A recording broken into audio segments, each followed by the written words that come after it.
Good evening, everyone. Good evening. Find somebody who knows somebody to tell somebody about what we've got going on over here. If you like it, let me know. Share it if you do. And subscribe if this is what you're looking for. No, just leave it there. All right. Welcome to another episode of A Value Conversation, Gen X Spoken Word. I appreciate anyone who's had the opportunity to tune in to earlier shows and to today's show if you can. Otherwise, we know that we've always got the replay gang who will back us up a little bit later on. So it's a little bit empty right now, but I'm sure we'll get there. But before we get in and out of it, folks, let me go ahead and bring up one portion of our Council of OGs, aka 3 OGs and a lady. This one's going to be the lady. Alicia, welcome back again. We're in the background just getting some chit chat. Obviously, you're still good because we just spoke. I hope so. Yeah, Shabini made changes here. So, as I said here, TC said he was going to be here in a minute. Where is it? There we go. I'll be up in a few, brother. All right. I said okay. All right. So anyway, getting into it. So folks, tonight's show is going to be work ain't honest, but it pays the bills. So the whole concept that we're looking at right now is what is it that people will do to make sure that they keep a family fed? But the question is, in doing so, is there a consideration of legality in what's being done? So at any point in time, we know when it gets tough out there, people are going to do what they need to do to make sure folks get fed. The best question to ask is, before it gets to that part, have they considered what the outcome might be? So before I go any further, let me just throw it over to you, Alicia. What's your thought again about tonight's topic before we go any further? We'll wait for TC, but give me some background about your thoughts here. Well, I'll just say I understand it. Because not that I've been in that position, but I can see how certain circumstances could drive a person to take those risks in order to feed themselves or their family, or keep a roof over their head, or the case may be. And I also understand that it's not always so cut and dry. Very often one thing leads to another, and kind of spirals out of control. And if we really examine it, we can see it really stems from a person's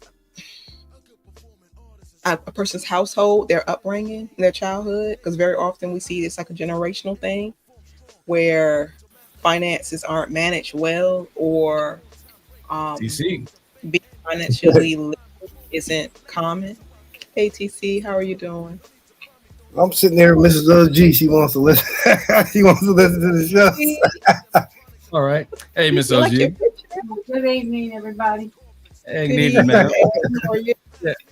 Alicia's just in the middle of explaining her take here on the title of the show, Work Ain't Honest, But It Pays the Bills. So we'll just go ahead and let her get back into that. But thanks for joining, yes. TC. Thanks for also riding shotgun with us, Miss TC. Yes, ma'am. Oh, so essentially it could be a domino effect. That starts when you're young. You grow up, you aren't taught financial literacy. You aren't given the basics. You're essentially told by your family to just get a job, and you aren't taught about investing or saving or anything of that nature. And nature takes its course. Very often you get into a position where you're making a family with someone. But you aren't prepared financially. And then we're 18 and the parents have the mindset, okay, you're officially grown, which I don't really believe that, because it depends on the individual. So they essentially boot you out of the house so that they no longer have the burden of taking care of you, but you are not prepared at all. You're not prepared at all. Um, so you're out there in the wide world, just essentially like a newborn.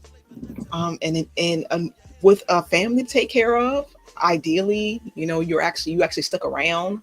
And I'm speaking from the man's point of view mostly, because it's usually the men who do it. I mean, you stick around to take care of that family, and then one thing leads to another. It leads to another. Someone loses their job, someone's pay is cut, someone has some kind of like medical emergency, and you have a medical bill that you have to take care of, and you can't afford it. There's some kind of accident. Someone is robbed or something like that, or a disaster like a fire or something that destroys your possessions, or simple things like your car broke down and now you can't get back and forth to work. Someone falls ill. There can be all kinds of different scenarios that take to play a role in that domino effect that leads to one thing. You're struggling. You're essentially trying to keep your head above water, but you're drowning. And now your whole family is drowning, and you got to do what you got to do. So I understand it. All right. TC, I know you just came in a little bit late here, but I'm sure you caught some of what Alicia said. So before you go, do you have anything to add to what she's just mentioned as far as how she sees the situation of working honest, but it pays the bill? Because it sounds like she's speaking from a cascading effect. On top of that, as well as an individual who may not have taken the time to prepare themselves from a financial perspective, but let's also look at it. Did their parents push and instill into them the concept of right and wrong, legal versus illegal? So I'll leave it right there for you to answer, Top Cat. What do you think? Man, I don't know nothing about I don't know nothing about doing nothing bad to make no money. I don't think it ever come in my mind. I know my brother has, and he didn't have to do it, but I think he did it just to be dumb. And I always told him, I said, why don't you just go get a job and get your money legally instead of doing stuff illegally? So what happened? He ended up, huh? No, I know they didn't want to hear it. He got busted. And after he got busted, Dad woke him up. It all takes is one time, to get you. And then I said, I told you. But now you got to spend money to get an attorney, which is money that you got selling what you're doing. Now you got to take that money and you got to dish that money out. Now, what sense did that make? Because the money you think you had, you're losing it. So, yeah, I know. And after that, you end up getting a job. But no, as for me, I don't know. I never even thought about something like that because I always worked and I don't know. I guess I never had any thoughts in my mind of doing something like that because I know what the consequences are going to be. So I said, I'll just stay on the straight and narrow and get my money honestly, because it was all around us. Everybody was selling that, that weed and getting money. But I'm like, that's too much of a price to pay to be doing that stuff. Now, I will add to that from what Alicia said, and also to kind of coming behind what you're saying, Top Cat. The domino effect is always going to be just one decision away. I remember in the military, I had a partner of mine who would say, everybody in the military, depending on where you are, what your rank is one paycheck from being broke or homeless. But luckily enough, inside the military, you didn't have to worry about that. But think about that from another perspective. If you're not in the military and you don't have retirement benefits or things like we do, one bad moment and everything falls out of order. But the biggest thing that I used to think to myself, and this goes back to what you're saying now, TC, the level or the cost of what happens if you get busted. I mean, we don't end up being Frank Castle, or not Frank Castle, but any of these drug lords out here. We don't make the money like they did. That what happens? Let's say if you don't end up being that street soldier that they talk about, who makes it all up in the ranks and becomes, his own kingpin after 10 or 15 years, runs his own crew, and then becomes that boss. If you don't make it to that level, what happens? Because I really believe that the majority of folks that I've seen or that I've talked to who had family members in the drug gang who didn't make it because they were either apprehended and then put in jail, or worse, they're now deceased, we'll put it that way. Everyone dreams of that big villa, either in the countryside in some foreign country, you know what I mean? That's got the servants, that's got the wine, the vineyard and everything out there. Or if it's not the vineyard, then it's going to be someone, I don't know, is it Buckhead? I want to say this in Atlanta, or prominent areas where people live, where you've got gated communities, or let's say in California, Napa Valley, or these type of places where you're just out someplace and you got nothing but land and acreage and you're dealing your drugs. Like, come on, people. What type of pipe dream is this? Why does that have to be the association that we look at when it comes to financial success? I can remember people talking about, yo, man, I'm not trying to work a 9 to 5. I'm not trying to get locked up neither. So what are you going to do? I don't know, cuz, but Burger King ain't going to have me their way. But so that's where I would leave that conversation here. So I'll tell you what, let's go ahead and get into it, because I've got a lot that I want to try and cover and make sure that we don't keep it out here too long. So let's try and keep our conversation tight. But if there's something interesting to bite on, let's mine it out. Let's pursue it. All right. So first and foremost, again, the concept: work ain't honest, but it pays the bills. So TC, you and I may recognize this because she was one of the folks we talked about in one of our last shows, where we were looking at all the people that Trump was, I almost said bankrolling, but pardoning and letting out. And we asked the question, why is it folks who have been convicted of drugs, guns, why is it those type of black folks that Trump is letting out? And the reason that is the case is because these are the people that blacks look towards for their signals, unfortunately. For the culture, for education, some type of nonsense. But these are the folks that blacks look towards. So the person who is doing the pardoning is this woman right here. So again, this is Alice Marie Johnson. So she was originally in jail starting in 1996 for drug convictions. So let's look at it from this perspective. American criminal justice reform advocate and former prisoner. She was convicted in 1996 for her involvement in a Memphis cocaine trafficking organization and sentenced to life imprisonment. In June 2018, after serving 21 years in prison, she was released from the federal correctional institution, Aliceville, after President Donald Trump granted her clemency, thereby commuting her sentence effective immediately. On February 20th, 2025, Trump named her as his administration's pardon czar. So the question you would now have to ask yourself, she beat me too.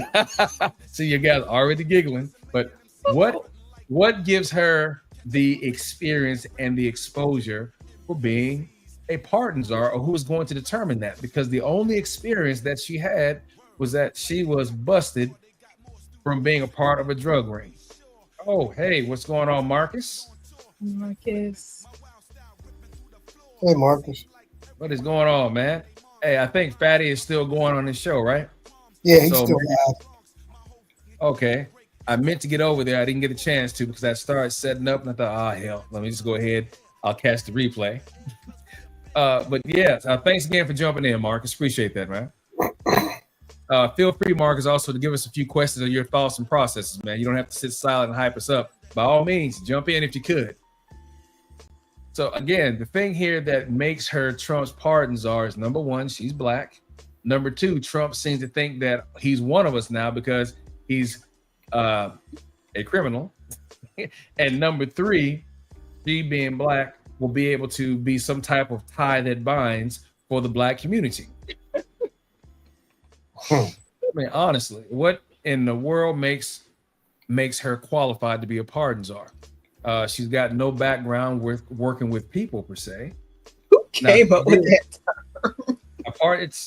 I mean, obviously, it's just there's got to be a better name for it. But again, she's an ordained minister now. I guess she came to find the Lord in prison. I think that's one of the places that people most find the Lord, right? Either in prison or behind a dumpster or before they're murdered someplace. This is just what I've seen here. People always talk about the most extreme circumstances that Jesus has come into their life. For her, may I ask John? Go ahead, ma'am. Yes. Was the prison already named Aliceville, or did they name it after her? Oh, it was already. I think it was already Aliceville. It was already Aliceville. Just coincidence. Going on? You thought she got her whole prison named after her, right? Oh boy. Yeah. So in other readings that you can find out here, now I'm trying not to gloss this down too much, but she was married. I think she was married for 19 years, but at the end of her marriage, it appears that that's when things got tight with money, and she entered into the lifestyle that had her locked up for about 20 some odd years. Oh, by the way, Marcus back again. Marcus, how are you? So yeah, she had some serious time that was put in. Johnson told Mike in 2017 that she became involved in the drug trade after she lost her job at FedEx. And this goes back to a little bit of what you were talking about, Alicia, that sometimes circumstances happen to people. Where she had worked for 10 years due to a gambling addiction. Huh. Oh no! So, this is self-inflicted. Wait a minute. All right. Yeah, she completely shot herself up. But there's more. This was followed by a divorce and the loss of her youngest son in a motorcycle accident. So now there's also a tragedy, or more tragedy to add with it. She filed for bankruptcy in 1991, and foreclosure of her house followed. See, I told you it was. Didn't we just have a conversation about that snowball effect? Didn't you just outline that? This is that snowball effect we're talking about. Johnson was arrested in 1993 and convicted in 1996 of 8 federal criminal counts relating to her involvement in a Memphis, Tennessee-based cocaine trafficking organization. In addition to drug conspiracy counts, she was convicted of money laundering and structuring, the latter crime because of her purchase of a house with a down payment structured to avoid hitting a $10,000 reporting threshold. Survey from Marcus says, dang.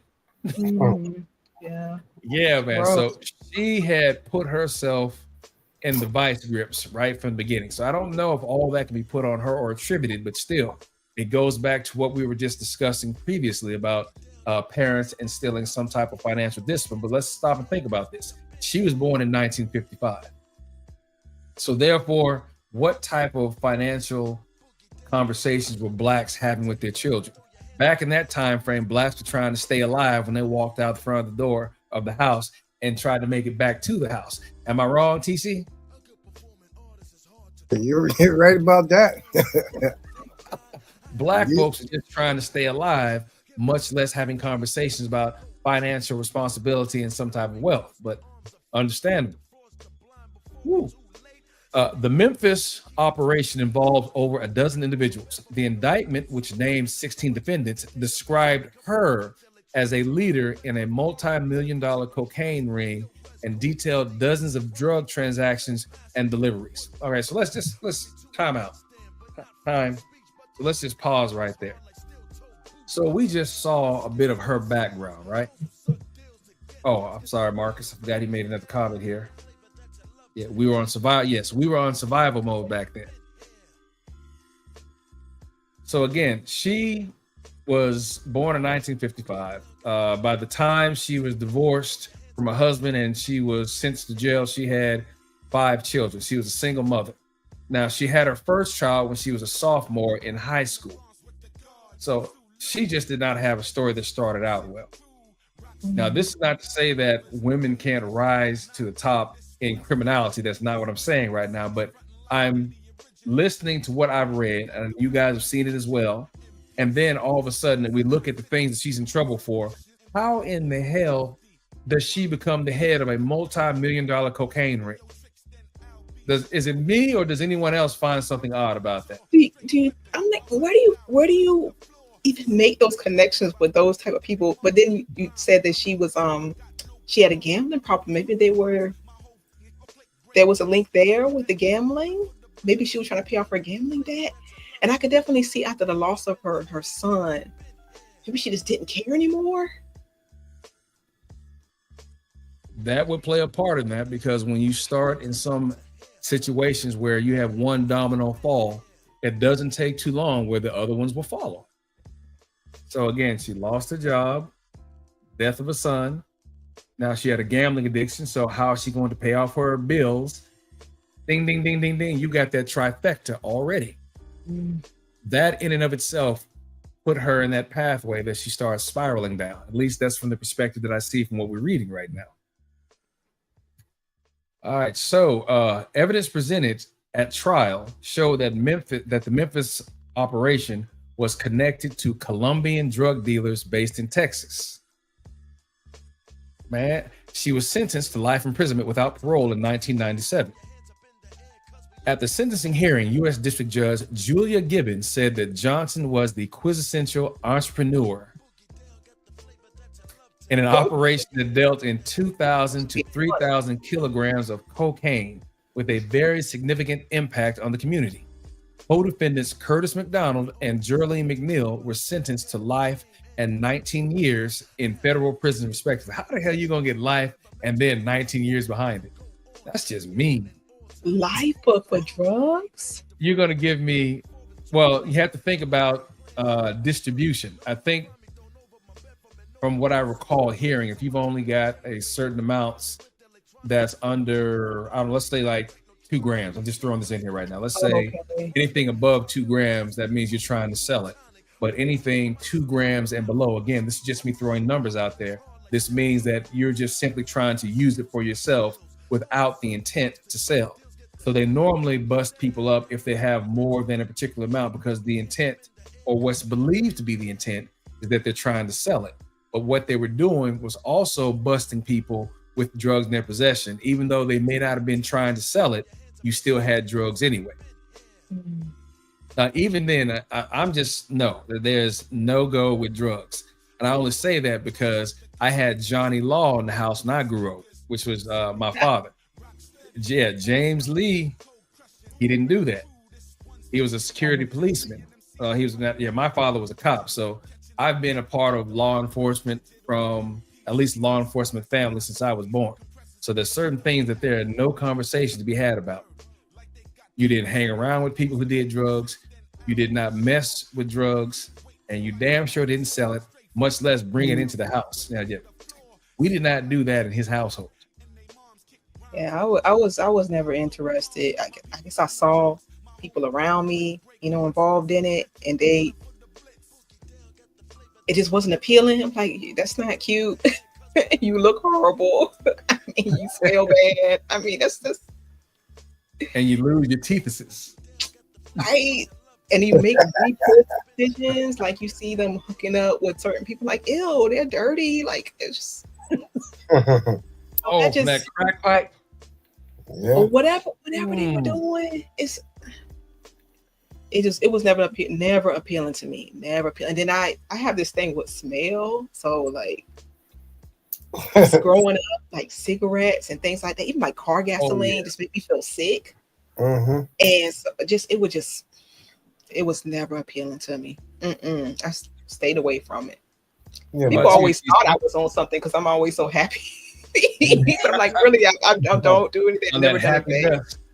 Oh, she's just high on life. She must be. What you smoking? I can't take. What you smoking, Alicia? I don't smoke anything. That's why I have all my teeth. I had a friend of mine that was a narcotics agent for the county, and Marty and I was very close. And I can remember he called me up one day because we talked. He said, "Listen, I want you to tell your brother that we're going to hit this place. Stay away from it. I'm just giving you the heads up. I appreciate that. I'll do that. So I told him, I said, hey, look, don't go over there because Zim and his boys gonna take the place down. Oh, good looking out. They went and took this place down. Let me tell you something. The way the story was that he got told to him was they was taking light sockets. They were taking covers off of light sockets, looking for these drugs, right? So, Really? the dude's brother was upstairs in the attic, right? And my brother said that the way it was told is when they went to the attic, he didn't say nothing. They had them guns out. He was pointing where the stuff was. He didn't say a word. He knew what they was there.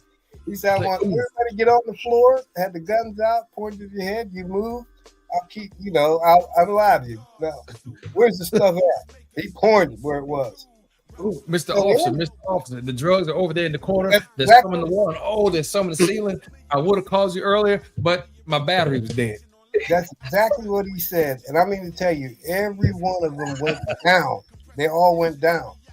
And my brother's like, man, I really appreciate that. I said, hey, don't thank me. It calls them up to thank him.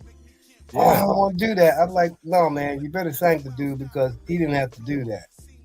But that's the connections I pretty much had back in them days because I knew all them guys. I knew them all. But he didn't have to do that. I'm just telling you, I thought he was bluffing until I heard the story. I'm like, I guess not. But when they went in there, the first thing they did was I want everybody on the ground. Had the guns drawn, everybody get on the ground. Don't nobody move.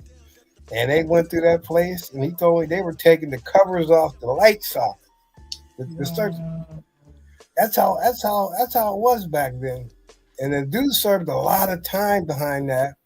And guess who the dude was that snitched on him? It was his doggone cousin. He snitched him out. His own relative. I've heard the statement that family will sometimes put you out. And that's exactly what happened. And he served a lot of time. And when they got him in the damn police car, them dudes are trying to shove the stuff behind the seats. And they found it. Took the seats out and found it.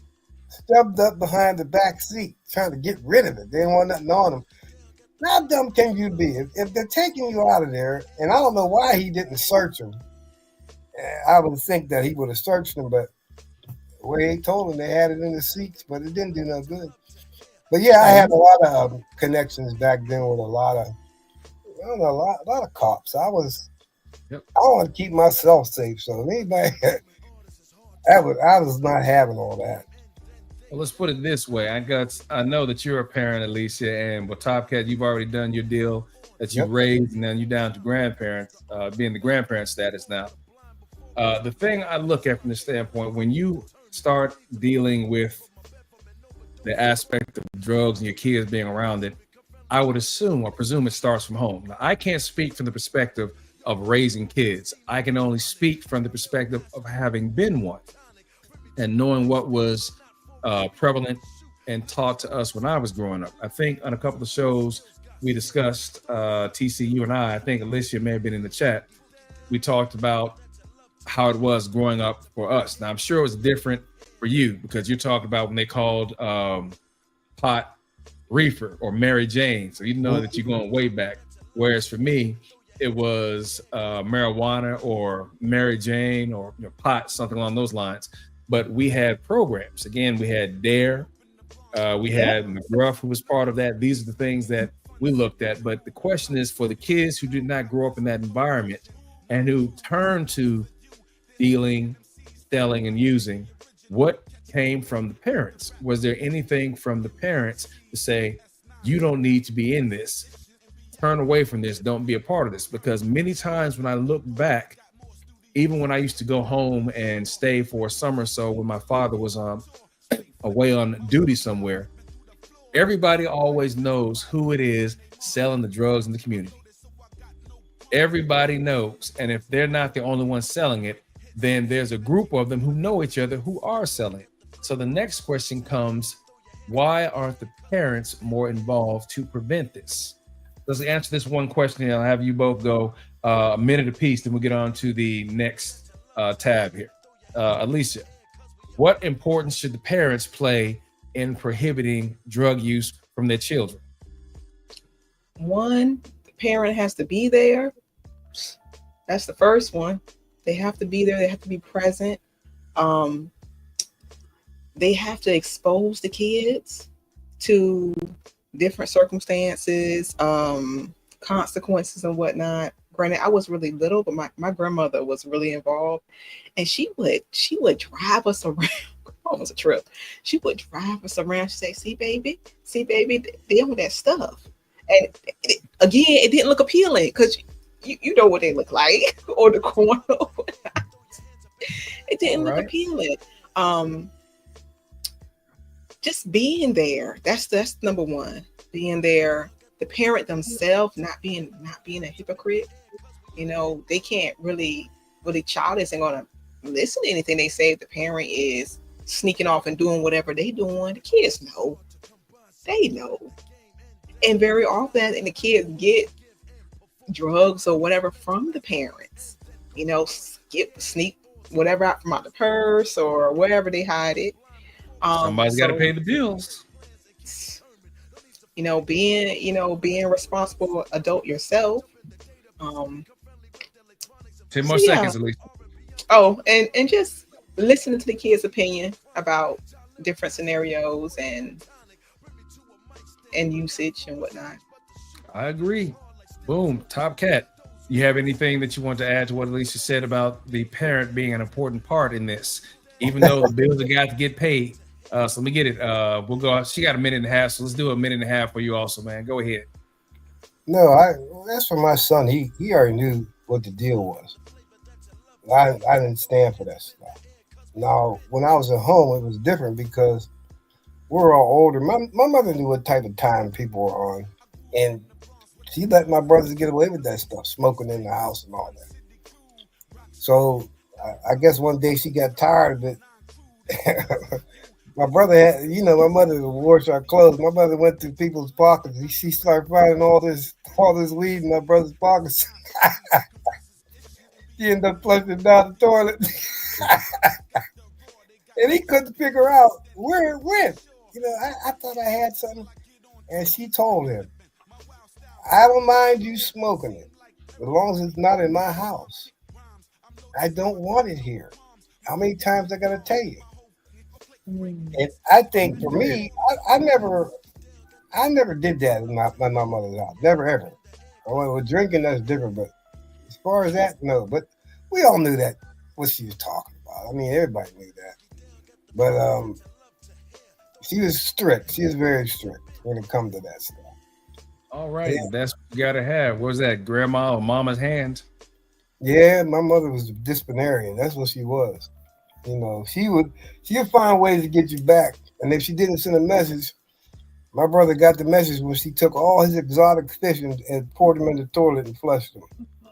Oh boy! Mm-hmm. And we were in. Go ahead, TC. Took them all, and he looked at her. What are you gonna say? That's your mother. What are you gonna say? He was hot. And we will end it on that note, on that topic. Damn. Ooh, poo fish. Yep. All right. So the next individual we're talking about here, her name is Cindy Shank. Now, the difference here with Cindy Shank is that she started out dating somebody who was a drug dealer. So, in essence here, what ended up happening is that she was dating a guy who was killed in 2002. And then 6 or 7 years later, they revived the case against him, which meant that the case was revived against her. As a result, she ended up going to jail because of the crimes that were committed when she was with her drug dealing boyfriend. Now, at the time that Cindy Shank went to jail, she was already married, she had children, and she had a third one on the way. Oh, boy. Oh, yes. Let me go ahead and throw a little bit of this little background into it. Now, Rudy Velez is his sister. Her brother. Rudy Velez at first thought the 15-year prison sentence given to his sister, Cindy Shank, was a clerical error. The judge had probably meant to give her 15 months, he reasoned. Shank, whose sentence was later commuted, had been found guilty of conspiracy on drug charges related to the crimes of an ex-boyfriend who had died years ago. Valdez says he thought he'd be able to fix it. But Valdez says a quick Google search showed there hadn't been a mistake. Shank was one of thousands of people in the U.S. sent to prison under mandatory minimum sentences, automatic prison terms mandated by the government. Roughly 6 years before her conviction, Shank lived in Lansington, Michigan, with a boyfriend who dealt drugs and was later killed. So again, it's not like she didn't know what he was doing. She was still there for that. We may discuss a little bit later on when we talk about if you know he's dealing, why are you there? Hold on to that sentiment. She initially faced state charges in 2002 for conspiracy to distribute cocaine, but the case was dropped. In 2007, Shank was married and had 2 children, with a third on the way, when she was arrested on revived charges of conspiracy in the federal government's investigation into her boyfriend's drug enterprise. So again, this cat was not just somebody who was dealing. It sounded like he was expansive based on the way they're describing this. So again, how would she not know that her man is dealing drugs? After a trial that same year, Shank was sentenced to 15 years, the mandatory minimum for her charge, and sent to federal prison after the birth of their third daughter. Now, obviously, there's still more going on here that you can read about this. But go ahead, Alicia. What do you got to say? Oh, so they allowed her to have the baby, and then she had to do the time? Yep, and then they put her in jail. Wasn't that nice? Yeah. So her brother has done a lot to actually, I think she's out now, but her brother started making a documentary that I believe was on HBO. And here we go. The Sentence is what the name of it is. HBO's The Sentence shines a light on the devastating effects of mandatory minimum sentences. Now, the issue that I had with this is it seemed like they were focusing more on the sentences as opposed of how you got yourself sentenced in the first place. Because as it said, and this is me not trying to be a jerk, anything like that, but as it said that her boyfriend had a criminal enterprise. It did not say he had a criminal hustle. Like a little bit here, a little bit there. It was expansive. Oh, hey, Marcus caught that too, I see. Yep. She was not just dealing with a guy who had a dime bag here and a dime bag here. This dude was distributing.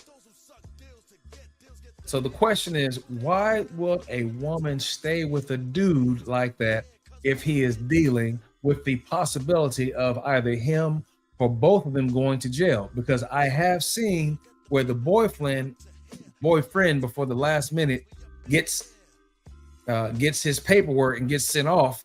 He flips something around and she ends up taking the bite for this, to where now, hey, it was all her. I've seen this before. It's been in the news. So this is just something I'm mentioning right now from just listening to how this is presented. He was killed running his enterprise. All right, so if he was killed running an enterprise, there's no way you would think she could have not known that this cat was in here dealing. And you beat me to it, Marcus.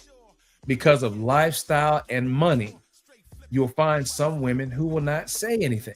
So some of them will even join in and even be responsible for counting the cash or help rounding the money up. Again, I say this from documentaries that I've seen that you can find out here on Netflix, even on YouTube, you name it. But let me park my bus right there for a second. Anything you want to add to that, Aaliyah, and then we'll go to Top Cat. No. Nothing? Zero? Zip? Nada? No, thank you. All right. Top Cat, what do you got to add to this? For the love of money, like the OJ said. For the love of money. They're going to do anything for the love of money. But I don't know about that. She had to know what was going on. She had to know. And the bad thing about that is, I bet he probably told her, don't you say nothing to your friends and nobody else. And that's the thing. They know it's wrong. She knows it's wrong, but if she walks away, guess what? She ain't gonna have that type of lifestyle and getting that money either. So Imagine.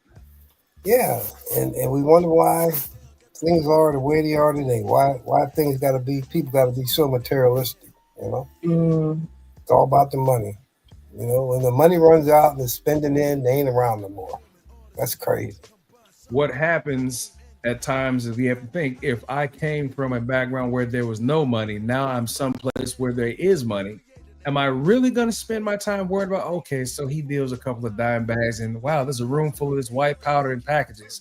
And it's from the floor up in rows of 12 and going up at least 14 and 15 high. Now, you know, somebody is distributing some serious bricks at this point, per se. But if you are coming from an environment where there's not a lot of money, you might excuse that. So you have to give yourself a thought-provoking sit down. What is the level of morality? Or if you're not a person of religious background, let's say, what are your principles? Either way, there is a thing of right and wrong, but it all comes back to morality. So quick story real fast. A man is sitting at home with his child. His child is sick and the medication that he has is about to run out. The father has just recently lost his job. So he knows that somehow or another, he's got to get more medication for his son, or his son may die. So when he's at the last serving for his son, or should I say, he's giving the last serving to his son, he gets up and he goes over to the local pharmacist where he's always gotten the medication for his son. So he walks into the store and says, "Hey, Steve." They've gotten to know each other, obviously. Steve says, "Hi, Jim. What can I do you for?" He said, "Hey, I need to get more medication for my son." So Steve says, "All right, I think we've got some more over in the back here. That'll be $30. Jim says, "Steve, I'm sorry, man, but I don't have that $30. Steve said, "Hey, unfortunately, I can't sell this to you without that." So, but Jim says, "My son is sick. I really need this." And Jim says, "I understand it. Believe me, I do. But I'm trying to keep a roof over my family's head also. But I really can't give this to you unless you can pay for it." Jim says, "You know what? I understand, man." He walks away. So later on that evening, when Jim is back in the house, his son is starting to cough. And to the point that it's becoming violent because he doesn't have his medication. So in that moment, Jim gets up, puts on his jacket, goes back out of the house, goes down to the store, and breaks into the pharmacy.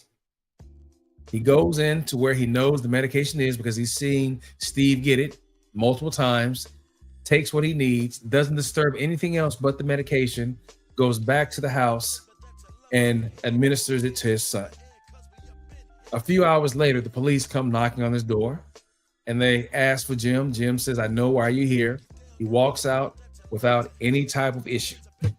In the courtroom a few weeks later, it comes down to the point to where Steve says, "Yes, that's the man who broke into my store," and Jim goes to jail. All right, folks. So now let me get this from you. There's no right or wrong answer here. This is a question that comes down to morality or principles, either or. No right, no wrong answer. So was it wrong for Jim to break into the store to get the medication he needed to save his son's life? Or was it right for Steve to call the police on Jim because Jim broke into his store to get the medication? How would you gauge it? Popcat, you first. What are your thoughts? That's a tough one. Yeah, it's wrong for him to break in, but here's what I don't understand. If I was him, and I'm just putting it out there, I would explain to the guy why I ain't got the money. And if you can give me the medicine, I can get you your money. That's what I would have did. And as far as calling the police, well, I guess he knew who to call, who to send the police to because cameras. Yes. Mm-hmm. Yeah, he could have just did an IOU or something. I mean, what's so hard about that? Especially when it comes to your kids. I mean, I knew the guy would have probably did it if he would have just, talked to the guy instead of taking desperate measures. Now you're in a lot of trouble now. That's Alicia, what's your thought? Steve's the dad, right? The dad? No, Jim is the dad. Steve was the pharmacist. Okay. Jim could have possibly asked someone else to borrow the funds, or um, maybe if no one else had it, he could have asked again, like Top Cat said, an IOU from Steve. I don't see why Steve didn't just pay for the medicine for the baby. It was just $30. I know times are hard for everybody, but he could have scrounged up $30 and figured something out. And then, yes, it was wrong. It was wrong for Jim to break into the store, but Steve shouldn't call the cops on him. If there were cameras, he could have like cleared the cameras. I don't know if he had access to all that. I'm just adding stuff, but I wouldn't have pointed him out. It's for his baby. It's not like, and he knows the guy that Jim isn't, making this up or some kind of trick or anything of that nature. The guy's desperate. So yeah, this could have gone several different ways. Now what's gonna happen to the baby? Baby gonna die? Because who's gonna take care of him now? Seems like Jim is the only parent who's really involved with the son. I'm just going down the rabbit hole, but yes, pretty much, yes. Jim, it was wrong for Jim to break into the store, but Steve shouldn't have called the cops on Jim, and Steve could have found another way, or someone could have found another way to help Jim, the medicine for the baby.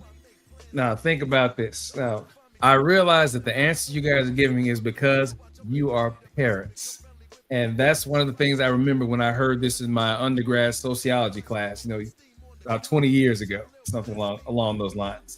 Whereas the professor said, there's no right and wrong. This comes down to the morality of the individuals, because you're looking at it from the perspective of a parent.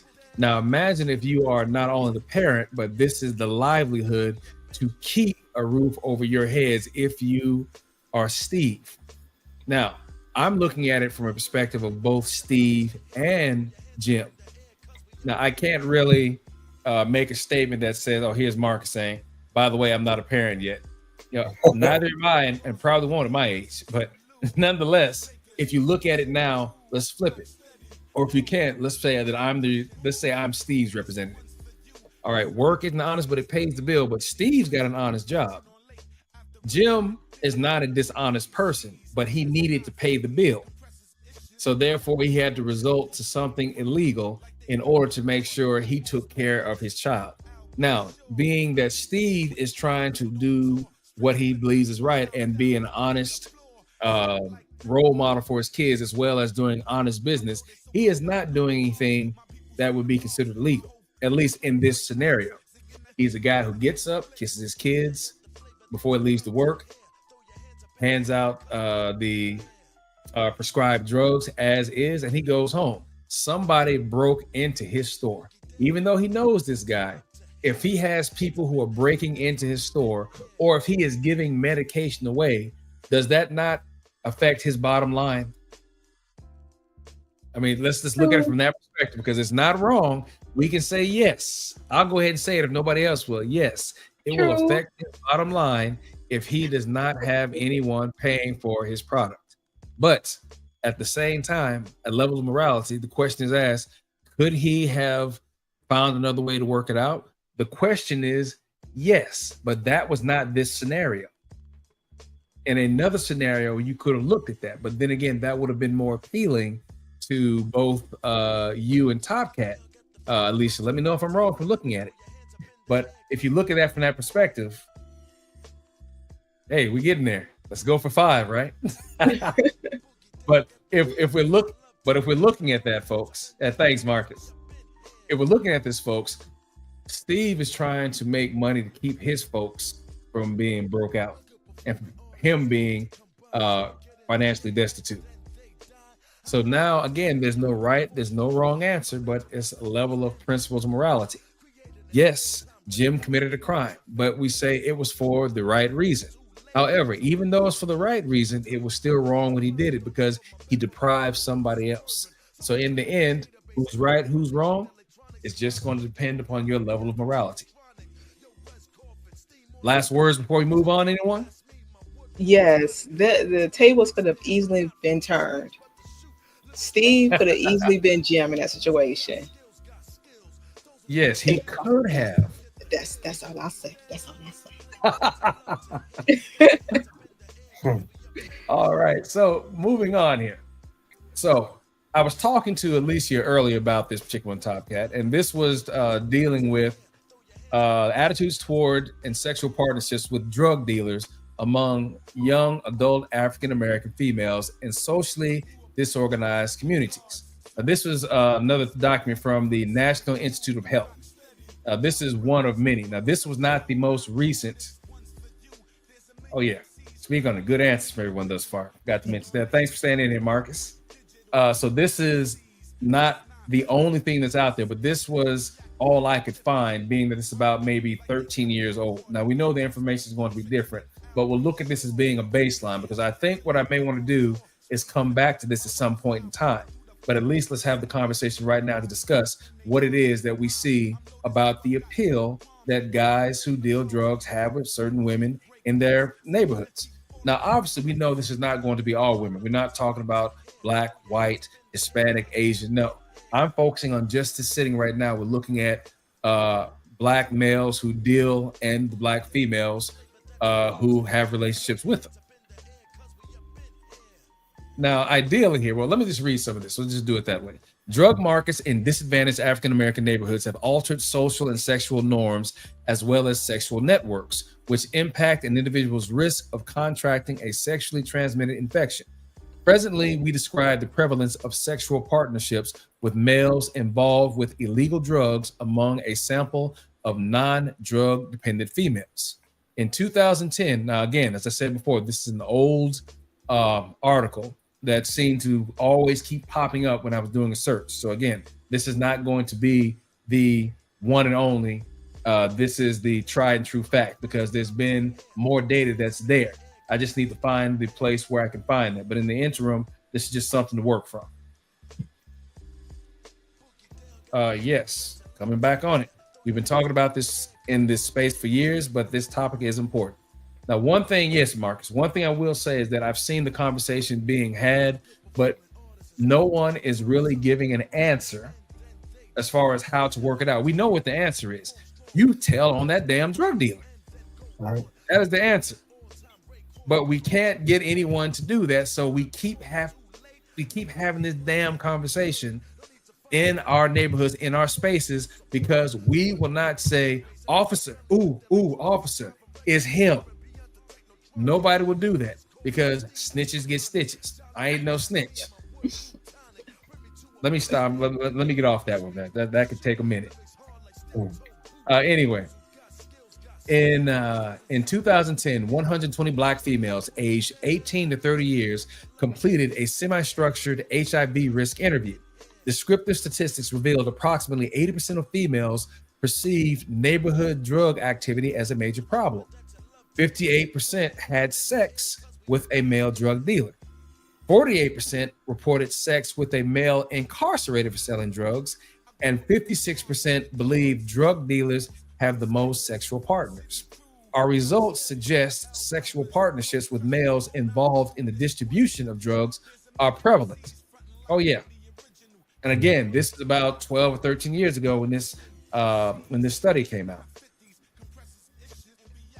These partnerships may play a substantial role in the spread of sexually transmitted infections among low-risk females, as drug dealers likely serve as a bridge between higher HIV risk drug and prison populations and lower HIV risk females. However, the significance of partnerships with males involved in drug dealing has received little attention in HIV and drug abuse literature. Presently, there is a need for more research focused on understanding the extent to which the drug epidemic affects the HIV risk of non-drug dependent Black female residents of neighborhoods inundated with drugs. Special consideration should be given to the role of the neighborhood drug dealer in the spread of the sexually transmitted infections. So that's just here in the abstract. So to break this down for the most part, when you go as they went through this, what they were finding is that you had men, or the drug dealers, we'll call them I think they call this disassociative relationships. Now, think of disassociative as being bad boy, good girl. That makes sense. Where you got the bad boy, you know who the drug dealer is, and we always see this conversation where this guy's got this air of mystique, this thing of danger that's about him.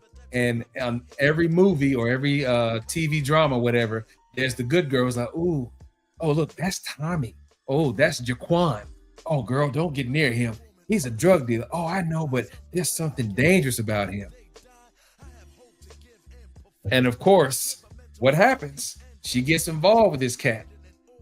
Here we go. Yeah, opposites attracts. And that's the crazy thing here. Opposites attracts. I generally say that it's not just a thing of opposites also attracting. You got people who find value in each other. Somehow, some way, they find that middle ground, that cross or that bridge. But nonetheless, you got that bad boy who gets a hold of that good girl. And what generally happens? She falls under his influence somehow because of his sway. But let's say also he's got his sway, he's got money.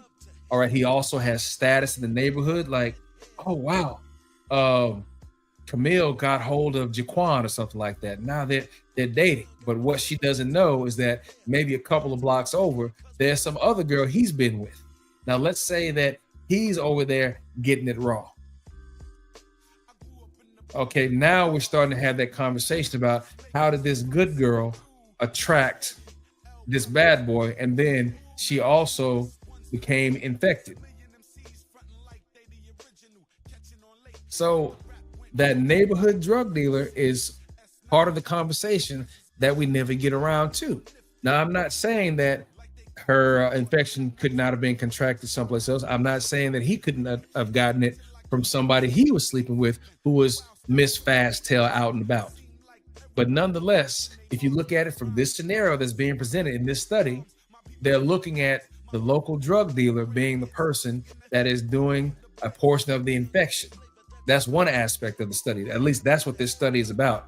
Whereas the show we're doing is talking about work ain't honest, but it pays the bills. This dude is out here selling poison in his neighborhood, but at the same time, he's still getting rewarded for his aura. We'll put it that way. He's being awarded for what he is. He's dealing. There's a mystique. So I landed right there. Alicia, what do you think? What do you got to say? Would that be considered hypergamy? Yeah. I always feel like I'm mispronouncing that word. Is it hypergamy? Hypergamy? No, because there's no sense. Let's say there's marriage or a relationship per se. This is just a situationship. That's what this is. Now, let's say if he were to marry her, and let's say even though he's out here dealing drugs, he's amassed a certain amount of wealth. He's got money, she doesn't. If she were to marry him, so that would be her moving up per se. Even though this guy's a criminal, he's got more money. He's as far as resources, he's seen to have more prestige because people know, oh shit, yeah, stay away. That's Jaquan. Yeah, you don't want to mess with him and his crew. So he's got that reputation on the street. So she is moving up. Now that would be an instance of hypergamy. If there were marriage to where she benefits from his resources, from his reputation, and so forth. Now he just spreading his infected seed. That's what he's doing. Then there's that part. But yeah, let's not lose sight of that. Again, for the purpose of the study, they're looking at girls who find themselves attracted in dealing with drug dealers. Some of them may know, some of them don't, but more likely than not, they know this guy is dealing drugs. So he himself is more of the story of the working honest, but it pays the bills. But in this particular instance, not only does it pay the bills, it pays him handsomely from a, I don't even want to call it romantic. We'll call it that, from a romantic perspective. Not only is he getting paid, he's getting laid. Right. Yeah, it sounds like she enjoys she likes the thrill of being involved with someone like that. It's I guess it's a rush for her. Yep. And it says so you look at how this affects the communities, but more often than not, you see this in low socioeconomic neighborhoods. That's one of the things that it always comes back to. Mm-hmm. Now, you see it more, but it doesn't mean that you don't see it at all in these rich areas. Now, I've lived around kids whose parents, make about a cool 90,000 or higher. And I've watched these kids when I was growing up and look at their behavior. I used to live in a place called Satellite Beach in Florida. And I can remember the kids who lived on base. Now, we lived in officer housing. We had friends who lived on the other side of the wall. And the wall was just this separation, whereas you have the last area that's considered to be base housing. Whereas when you climb over that wall or ride the bicycle through the opening, you're now back on, let's say, civilian territory that's not patrolled by military policemen. So once you get over into that area, now you're talking about being where the local jurisdiction of the local police reside. And a lot of those kids will show up in school high or in between classes. They get in their cars, the ones who could drive, they drive off somewhere, smoke, toke a little bit of weed, and then come back to class smelling like it. Eyes all red, bloodshot, with the giggles and this type of stuff. Just giggling for no reason. Annoying. Yeah, So annoying. And you've got, if you ever watch these TV shows, these movies where you've got the surfers, you've got the jocks, you've got the potheads, you've got the nerds, and you've got that is some real shit. Mm-hmm. That is some real shit, and I've seen that. So when you've seen this before, you recognize that when you get to a new school, everybody's always scoping out who are the kids that you want to be around versus the kids you want to avoid. But there are those kids who are also out there, even though they're in school, they are dealing also, making a little extra money on the side. So there is a problem that goes from the top all the way down. But when you look at it from the neighborhood, yes, sometimes it'll even be the kids and the parents dealing. Ask me how crazy that is. But nonetheless, if you want to check this out, like I said, this just goes on and on. I'm not going to go ahead and read through all of this. But you have the National Institute of Health, and this is from the National Library of Medicine. So at the end of the show, what I'm probably going to do, which is what I normally do, I'll go back in the description. If I need to, I'll add a few things just in case anybody is interested in some of the information that's presented here. How's that sound? Yeah, that's cool. Sounds good. All right, so moving on. So as I said before, I couldn't find anything that was more relevant talking about the issue of drug use and then parents who are selling, trying to keep the roof on their heads, things of this nature. So what I ended up doing was doing a particular search just to see what I could find about the people who are actually falling for the people doing drugs, which is ladies falling for these drug dealers. So here's the first topic I typed in here. Percentage of women who date drug dealers and don't know it. So this is the response that I got back from AI. Now I want you to keep in mind now, folks, AI is learning the question. So believe it or not, information is throttled because I could ask the same question and get a different answer from AI.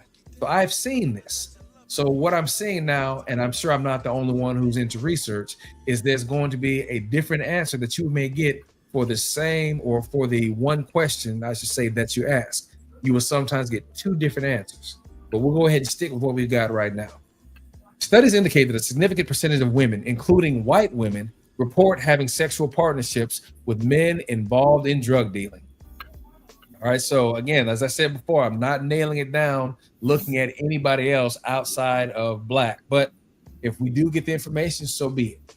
But I'm just looking at Black folks right now for the moment.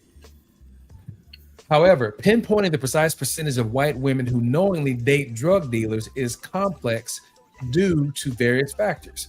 Awareness versus involvement. Studies often focus on sexual partnerships with drug dealers rather than formal dating relationships, which is what you were asking a moment ago, Alicia. Hey, what is hypergamy?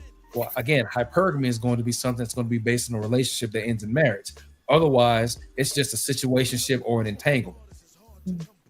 And if you're dealing with a drug dealer that you have not married, oh yes, that's a situationship going on right now, because who's to say she's not the only one? Right. So where were we? It is difficult to ascertain knowledge of their partner's occupation from the available data. So this goes back again also to where some women don't even know they're dealing with drug dealers. So let's think about in comic books for the most part, where you've got the hero, underwear man, or what are you going to call this dude, right? At some point in time, he wants to let whoever he's dealing with in on what he's doing. So I don't want to keep this secret to myself. I need to know what's going to happen if I let her know, because I need to know either you're going to be with me or against me. So that's the same way a drug dealer may take the approach. At some point in time, if she hasn't figured it out, old buddy has got to be saying to himself, okay, I need to at least let her know something about what I do eventually. Or if not, some guys have successfully kept it from their wives. Think about some of these serial killers out here. They have their own locations. They have things that they do, and they could be married for 20 years, and the wife never knows about it. If we're talking about the guy who never knows a thing about it. So that could be the very same case with drug dealers. Data focus. Research tends to emphasize risk factors associated with these partnerships, STIs, and the prevalence of such partnerships rather than the specific awareness level of the women involved. Reporting bias. Participants may underreport sensitive information in surveys, making it challenging to obtain truly accurate statistics. Now, how often do we hear people say, oh, well, I don't really trust that statistic. How do you know? I mean, what about the people who haven't reported? Because those people haven't reported, that skews the data. Like, here we go. Stop trying to disprove statistics. We're looking at what information is presented. Yes, we know that if people do not present, you do not get a different area of statistics to research. So what do? You research with the information you have. Now, I can't think how many of us have sat down on a panel and watched people say, that's not true, because you haven't talked to Jamanda over at so-and-so because she was with her baby daddy the other day, but he was with so-and-so. And therefore, because those two didn't show up for the exam, you don't know what they could have said. So that means this test ain't nothing. Like, stop. It's like, girl, stop. But still, as I said before, this is what you will get when it comes down to statistics. So I'm not going to keep running through this because we know there's a whole lot of that to be seen. But understand here that the guy who is dealing the drugs is sometimes who is missed out on the focus when it talks about some of these STDs and STIs that are attributed. Now, he may not be the sole focus, but he does play a part in it. Last words, Alicia, what you got? Well, I can see how someone wouldn't know. I didn't know when you brought the topic to me earlier. I thought back. I traveled back in time a bit, and I said, could they have been doing that? I mean, how would I know? Because I found out other things that were going on, after the relationship. They were hiding that, so they could have very well been hiding that as well. It's definitely possible. It's definitely possible. Hey, if they did it back in the 1920s with the mobsters, oh yeah. Oh, yeah, it's prohibition and that family man, it comes in, remember TC in those old 1940, 1950 movies where guys snapping that paper like this, folding it down, and then somebody come in, hey boss, Liberty's out there, I need to speak to you. And then the wife comes in, oh dear, do you need anything? No, sweetheart, I've got to go outside for a moment. Rocco needs me for something. And then of course, now they go out there and they get to their dealing. All right, so that's what family life was like in the perceived mob environment, where she knows that he's into no good, that her husband is dealing with ne'er-do-wells, but she got a nice house. Something Lisa said before. I've got a nice house. My kids are taken care of. He pays the bill. And we're going to get to this shortly. I'm going to speed things up because of the fact this is where someone would say that if the guy pays the bills, even though he's dealing drugs, is he considered a provider? Hold on to that one. Hold on to that one. All right. So what I've got here are just a few more random searches I did asking the question of, what happens when you have a woman who chooses a drug deal as a boyfriend and she ends up in jail. We had that quick conversation. Then also I looked specifically at Black women who date drug dealing statistics, as well as also white women who date drug dealers and statistics that come from that. All right, so if you are to put this in, you're going to get a range of different questions. But as I said before, you're also going to see that if you put that question in enough times, you're going to start seeing different answers for the same question. So to me, that's kind of getting hinky here for the research, because before, if the information is already there, it was static.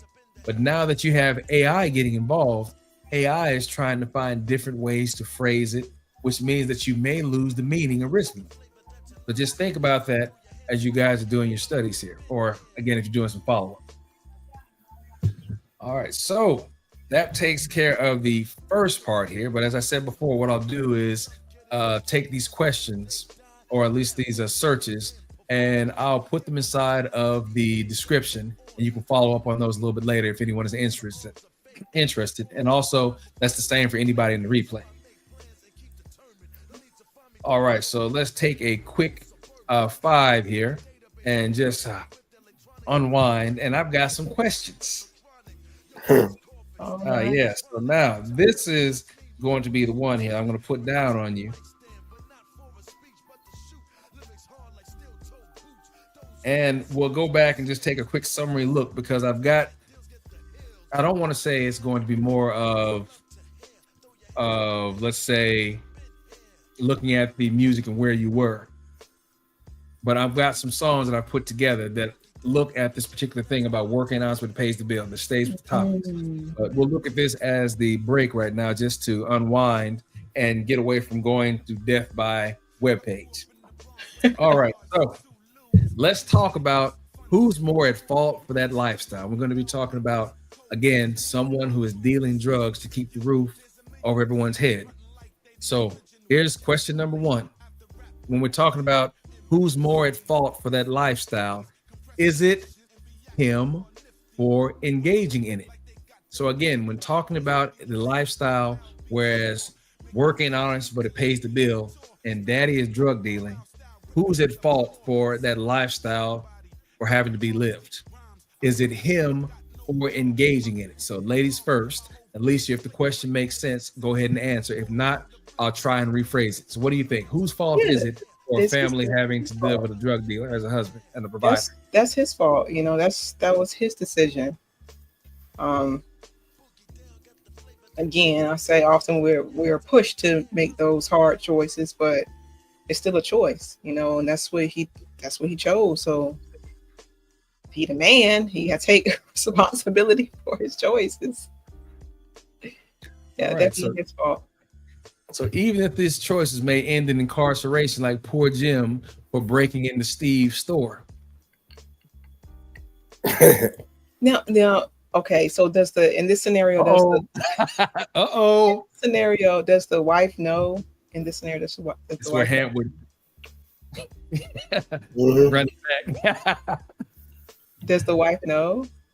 In this scenario, we will say yes. No, definitely yes. In this particular scenario, yes, the wife knows that he is peddling that kush.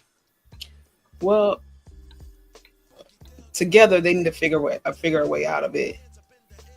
They need to figure a way out of it, because that's not, as we know, that's not sustainable long term. It never ends well. So, yeah, they got to find a way out of it. That's your final thought? Yeah. All right. TC, before you answer it, your thought about Alicia's answer as far as him being the guilty party for bringing the family into that. And she says, yes, she thinks it's on him. Your thoughts? Yeah, and excuse me, it's on him and engaging in it. He's engaging in it. So, right. Okay. You know, so either way, even if his wife knows or not, he's still engaging in illegal activity, huh? That's Mrs. OG interrupting. Mrs. OG, did you have an answer as well? No, she just closed the door. I had to come in the room because she was talking to her daughter on the phone. Oh, okay. And you know how they talk too loud. Oh, So yeah, I'd say him engaging in it. You know what the consequences are going to be. So thank you. that's the way I look at it. All right. So we're looking at it now that if a family finds themselves in a position that they may lose all income because the head of the house is dealing drugs, we can all look at it and give our perspective of it. That, okay, yeah, this guy is setting his family up for failure if anything ever happens to him. Because we've all seen what happens when you got that drug dealing patriarch, where if he does somebody wrong, something gets cut wrong, you name it, they come looking for retribution. They being the folks you either sold that smack to or someone who has lost a loved one because of him dealing that. All right, so let's go to question number 2. And again, we're talking about the fault for this particular lifestyle. Is it her fault for knowing what he does, yet she stays and has children with him? I'll say it again. When faulting someone for the lifestyle of a drug dealer, again, work ain't honest, but it pays the bills. You know this person is a drug dealer. Now we're talking about her. Is it her fault for the family's lifestyle for knowing what he does, yet she stays and has children with him? Top Cat, what's your thought process? Good. Let Lisa go, and I'll go last. Okay. All right. Yes, it's her fault. Now being with him, and she has to determine whether or not this is a scenario that he really wants to, a lifestyle he really wants to escape, because he may enjoy it. He may pretend that, oh, I have to do this because it's so and so, woe is me, but he really enjoys it. And she may, I guess, meet him and try to assist him, but he makes excuses. She has to have the judgment and the wisdom to determine if, his character, Right. and go from there. If that's someone who truly does not want to be in that position, then they should find a way out before they start a family. And if it's someone who enjoys that lifestyle, let them go. They shouldn't invest. Let them go. So yes, her fault. Now, being that is her fault, for the perspective of Matt, now let's say we play devil's advocate. Now, what if she came from a home where there was no money and this is all she's seen? Let's say that even her father may have been a drug dealer, but let's say that he was unsuccessful and the mother has stayed with him, and this is a culture. Now, it just so happens that this particular guy that she latched onto, he is a successful drug dealer.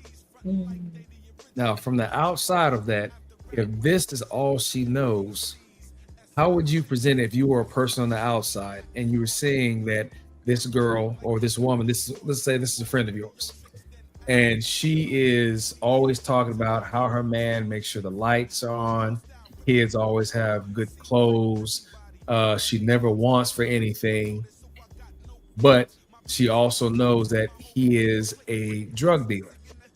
So basically, we see that she's made peace with it. Now, you as her friend, the question now becomes, are you at peace having a relationship with somebody like that? What would be your thought process? Hell no. Go ahead, Elisa. No, I wouldn't have peace with it. Absolutely not. No.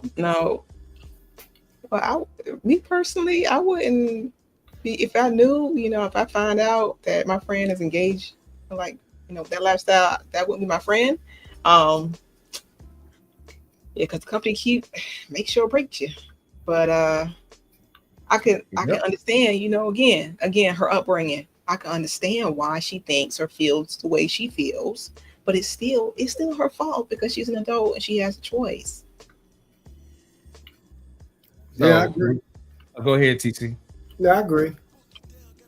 But I'm still gonna be in fear for her because you don't know how that's going to end up. I'm gonna be in fear across town. I'm not going anywhere near her. No parts of it. No parts of it. I'm gonna be out with her and get caught up in some kind of drive-by because somebody want vengeance or whatever. There you I know I go. watch a lot of movies, but no, I That's want what no parts comes of with that type of lifestyle. You become an innocent bystander Yeah. just because of someone else's BS. Yep. I Now, want no parts of it. No, thank so you. going further into that, let me pull this out here. This third question. Now, is he seen as a provider if what he does keeps the family comfortable? Again, I'll say it again. Is he seen, he being a drug dealer, is he seen as a provider if he keeps the family comfortable?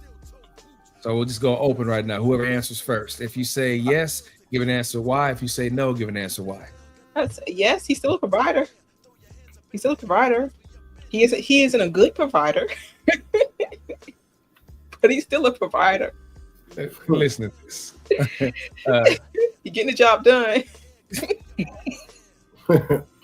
You see, But yeah, she's not working, so there you go, right there, and that's probably what she thinks. You know, while he's being the provider, I'm just go ahead and ride this out.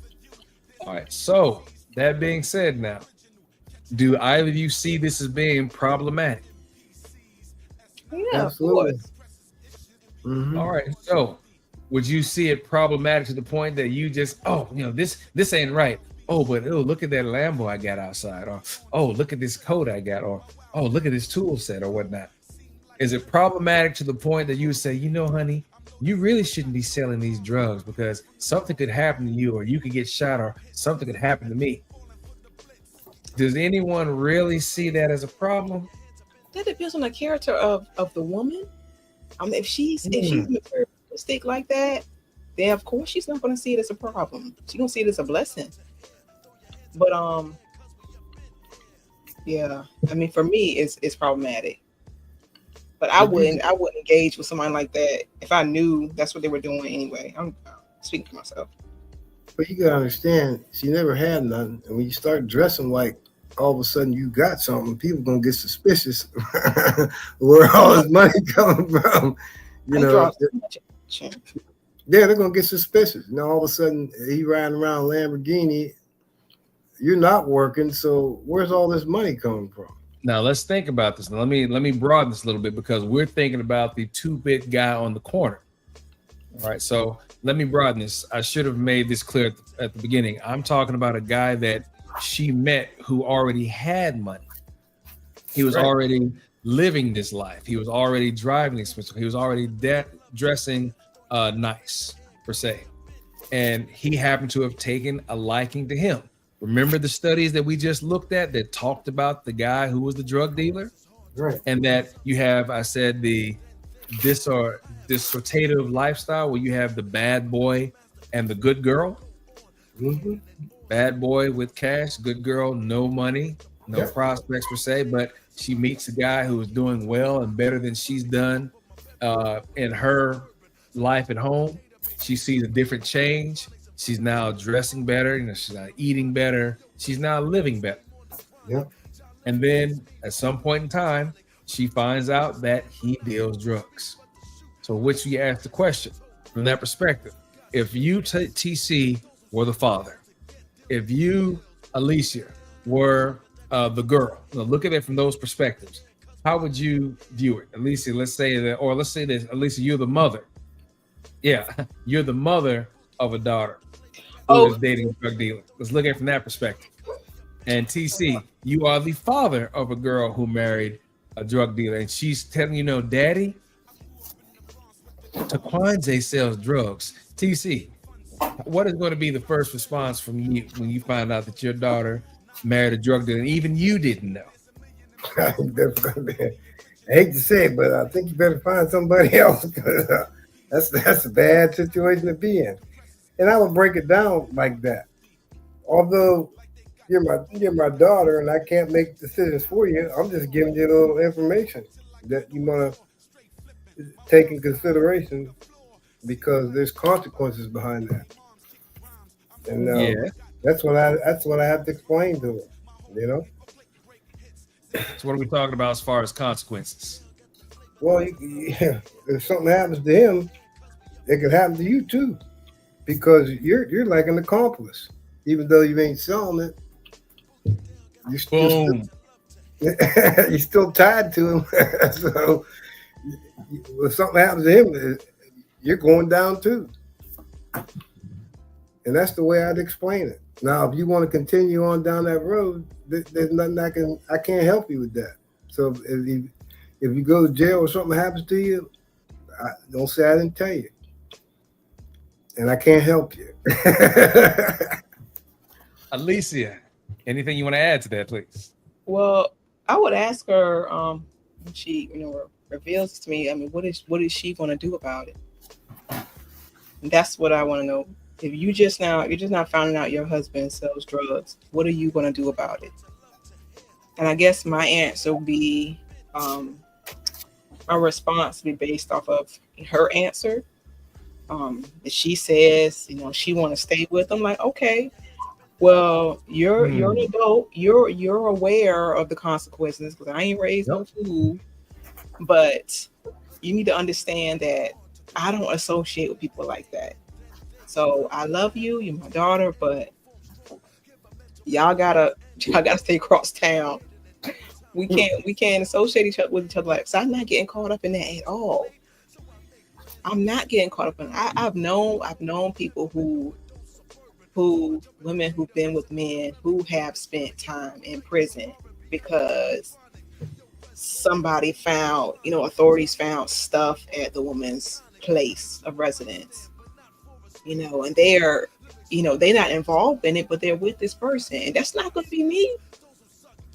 So, and if she says that she wants to convince him to stop or whatever the case may be, if she needs help, then I'll help her in whichever way that I can.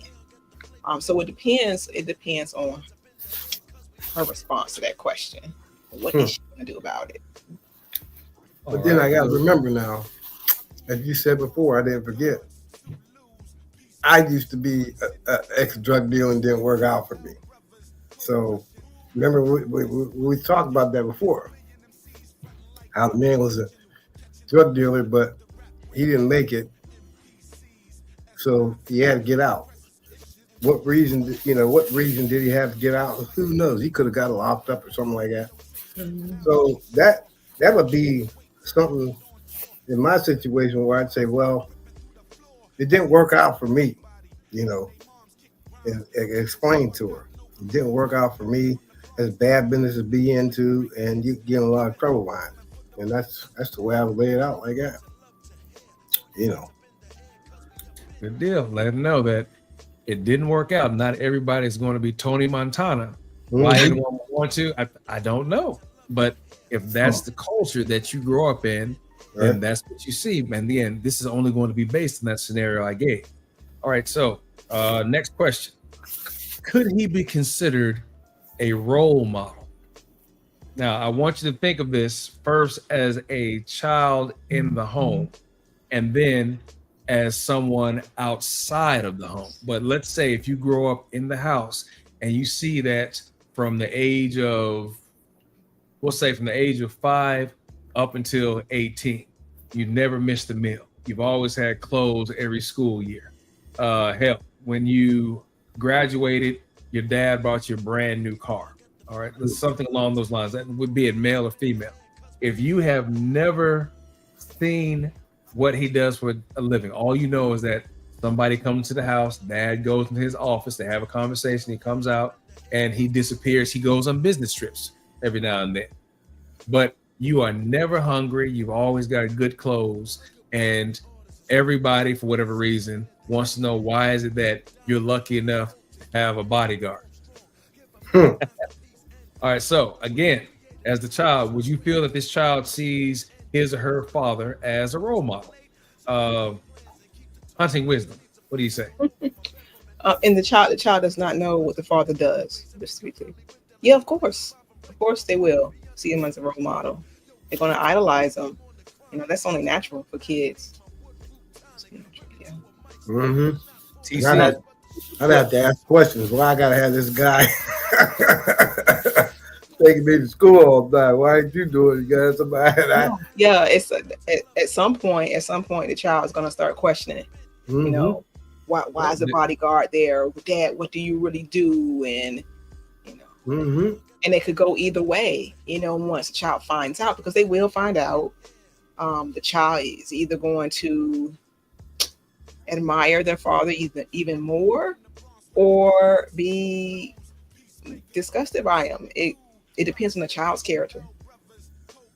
Hey, they could rebel once they figure it out. So staying with this scenario, let's say that the child leaves for college and then he gets a phone call one night from his mother and said, hey, Rollo, you know, Bobby, whatever, you know, hey kid, your father has just been arraigned for being a drug kingpin and so forth. People are going to come looking for you from the law. Don't say anything. Well, now, what happens? You know, that makes it kind of dire, does it? But yeah, we'll stay with that. And he says, hey, be careful of what you say. Answer the question as best as you can.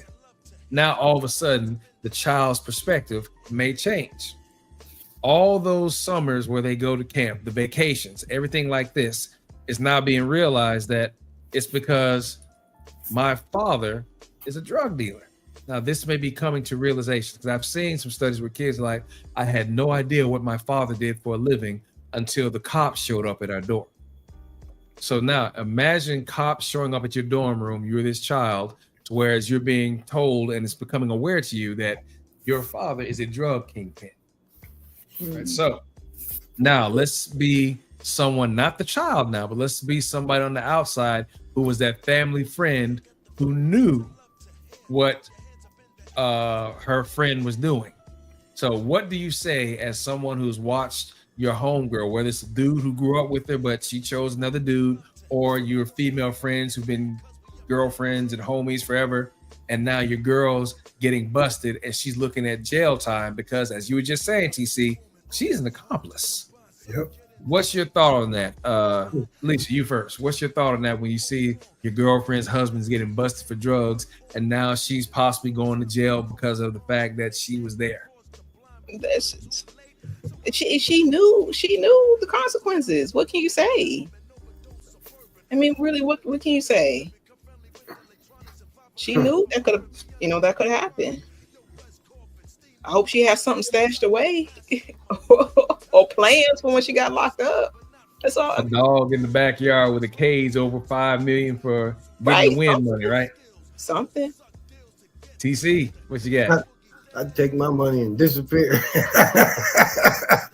With every money my father left me, I'd take the next plane and be gone. I wouldn't want to deal with all that stuff. Now, then you're talking about taking the money. Remember now, you've got a kid in college. Yeah, but if I was a kid, that's what I'd do. You jump from the kid's perspective. Yeah, if I was a kid, that's what I'd do. I was just like, hey, this is what it is. I'm taking whatever money I got and be gone. Because you don't want no parts of that, because you know what's going to happen. You'll never live your life in peace, because they're going to be coming at you from all angles, and you just don't know. You don't know what he did or who could have, who he could have had off or something like that. So you don't want that. You don't want that on your conscience. You don't want to deal with that. So the best thing to do is disappear. And the child didn't know. They wouldn't have anything to say anyway. So I wouldn't be too concerned about the child. They're just not going to have their lavish lifestyle. They're grown. Find a way, just like everybody else. Well, make it easy every corner. So we've got someone who's been up in the clouds here. So first time I've seen you, unless haven't been paying attention. Kaka 121. Hey, thanks for joining. Been here for like 5 minutes. Would you still consider it bad if you're slinging dope, but you don't get caught? Some people join the game to get their feet off the ground, get some money, and start a life. So from my perspective here, I will say yes, because it is a criminal offense. Now, yes, people want to start a life, but the question is, if you can spend the amount of time to figure out how to sell drugs and be prosperous, why can you not spend that same amount of time to do something that does not break the law? Now, again, granted, you have people who grow up in environments where this is what they know. But being that it's what they know doesn't necessarily mean that's all they will need to know for life. There are other possibilities where you don't have to risk your freedom.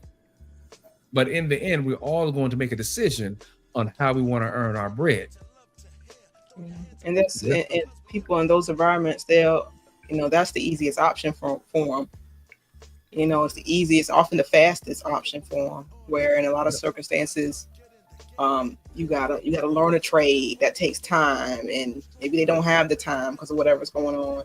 So, my suggestion is, you better not have any acquaintances, because it's only a matter of time for when your acquaintances slip up, get caught. Then who they looking at? You. There is that aspect also. Again, there's that domino effect. We can't get the big dogs, so we'll start working our way from the bottom. We'll see if we can get that one person. If we can grab the guy from the top, right off the top of the deck, and work our way through, perfect. But if we can't get the big guy, we'll start from the bottom and work our way up. So in close, I'm sorry, go ahead, TC. Do you have anything else to add to that? Yeah, but why would you want to live your life looking over your shoulder all the time? That's the main thing. Yeah, that's the thing. I would say no. So going back and circling here, Taka 121, yeah. It's good if you get your money, get it off the ground, but do it so there's no ramifications. Whereas you're looking over your shoulder, you run the risk of incarceration, or worst case scenario, if your dealing costs the life of somebody else, you're gonna have that person after you also. So in the end, I said no, partner. It's not worth it. And on your conscience. Yeah. If you have one. Yeah. If you have. Now, here's the last one here. Is his occupation one? We're talking about the father who's selling drugs. Again, he's viewed as a provider now. All right. Bills are paid, clothes on the back, food is eaten. But there's something about how he's earning his money that does not sit right to where he could lose it all with one bad deal. But who knows? Maybe he's divesting. Maybe he's chosen stocks. Maybe he's laundering. But the fact of the money is that you are still running the risk of getting caught if you are bringing your money in and you're not cleaning it as fast enough as you'd like to. But let's not be criminals about this. Once again, is his occupation one to show pride in if asked? And this is if you have a wife who knows what her husband does and you're at a function. So what does your husband do? Or let's say that you've got, in rare instances where you've got La Combina, or the female who's selling the drugs, and her husband is being asked what she does. So we'll phrase that differently. Elisa, you got a husband who sells drugs. Someone says, hey, what does your husband do? Oh, he's in sales. Well, I'm not lying. Oh, yo. No one wants to hear about that. That's such a dull subject. It's like, oh, okay, that's nice. Moving on. This is such a nice spread. No. The two talk DC, you're out and about. You had a banquet of some sort, and someone asked, "Oh yeah, you see, your wife is quite well known in the area. So, what does she do for a living?" TC, and your answer is, she's the assistant to the CEO. That's all I can say. Oh gosh. And then some of these males need to say, "My dad owns a car lot or something," because they'd be driving different vehicles, right? So you got to. Oh yeah, that's a good one. Got to cover that end of it. That's a good one. Oh, yeah. Hey, Marks is back. Oh no, man, it wasn't done. We were just moving on to the next topic. Yeah, man. We still got another. I'm going to round it out here. We finished our last question. We're going to get into the fun part now, where we bring in the music that speaks of what we're dealing with. We're going to look at some of the songs that used to be out here. So yeah, man, we're not done just yet. Told you, we get into a full show here, but we don't go the typical round and round where we have the same answers. We try and see if we can get something different from a different crowd. Hey, you know what it is? Some of the spaces that we all roll into. This is a conversation in and of itself where you have people who endorse this type of criminality say, well, what's wrong with that, man? He's just trying to get his own. Why are we complaining about it? Because it is a crime. And at least I can say where we are right now, the three of us, we agree that this is criminality. Yep. I tricked him. Oh, I'm sorry, man. Did I say something to make you think we were leaving? It was Steve. It was Steve. Yeah. Steve did that. I'm sorry, man. Yeah, we're not gone just yet, Marcus. Yeah, but when we get to find somebody who knows about to tell somebody for the last time, that's when we're gone. But no, not as of yet. But since I bring it up right now, for those who are here, hey, find somebody who knows somebody to tell somebody about what we've got going on right now. If you like it, let us know. Share it if you do, and subscribe if this is what you're looking for. All right, so we can simply say that Alicia says that her husband is in sales if he's dealing. Mm-hmm. Topcat's answer is she's the assistant to the CEO, which doesn't answer any real question. What does the assistant to the CEO do, Topcat? Does all dirty. It does all dirty work. Plenty of paperwork. I'm not even gonna fool with you. Laundering that money. We're not even gonna fool with you. All right, so we are going to get to that fun part right about now. So let me go ahead and kill the music. So now, Marcus, if you're still here, this is where we're going to look at the topics that we've chosen, or should I say I've chosen for us, and we're going to see how that applies to the concept. Work ain't honest, but it pays the bills. So let's take a listen to the song here and see what we get from this to see how it supports, or should I say coincides with what we're talking about right now. So up first, we got the clips. Now, here's the thing. These cats from Virginia Beach, and I actually sat down and had dinner. Yeah, I saw two of the cats. The little dark-skinned boy with the brother with the braids. I saw him and one of his partners at a local eatery. Matter of fact, Black Eyed Peas over in Virginia Beach. It was a Sunday. A couple of partners and I were over there eating, and two of the clips came in and sat down right behind us. I used to work with animals, and one of them used to bring their little I think they had like a little Shih Tzu, a little small dog, and to be groomed. Little Shih Tzu. And I was like 17, 16. So I was like, little rat dog. Real groupie-ish. Fair use. Boom. Let's talk about it. I'm for real, from the Neptunes, and I just want to let y'all know I'm your pusher. The world is about to feel I'm your pusher. Something that they never felt before. Work ain't honest, but it pays the bill. From ghetto to ghetto, the backyard to yard, I sell it whip on whip and soft to hard. I'm the neighborhood pusher. Call me subwoofer, cause I pump bass like that, Jack. On or off the track, I'm heavy, cuz ball to your fathers, you could duck to the Fetty Gov. Sorry, my love, but I'm seeing through these eyes. Benz convoys with the wagon on the side. Only big boys keep deuces on the ride. Gucci Chuck Taylor with the dragon on the side. Man, I make a buck, why scram? I'm trying to show y'all who the fuck I am. The Jews is flirting, be damned if I'm hurting. Legend in 2 games like I'm Pee Wee Kirkland. Platinum on the block with consistent hits. While Pharrell keep talking this music shit. Grinding.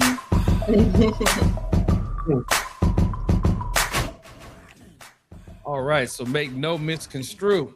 We know what they're talking about. They're out here selling that stuff, aren't they? Mm-hmm. All right, so I know this may not be where music comes from with you, Top Cat, but I know that you probably heard it around here. So when you listen to this, now does it sound like they are more or less comfortable with the drug trade? Absolutely. Riding in that 1967 Lincoln Continental, that's what it is. Oh yes, that content.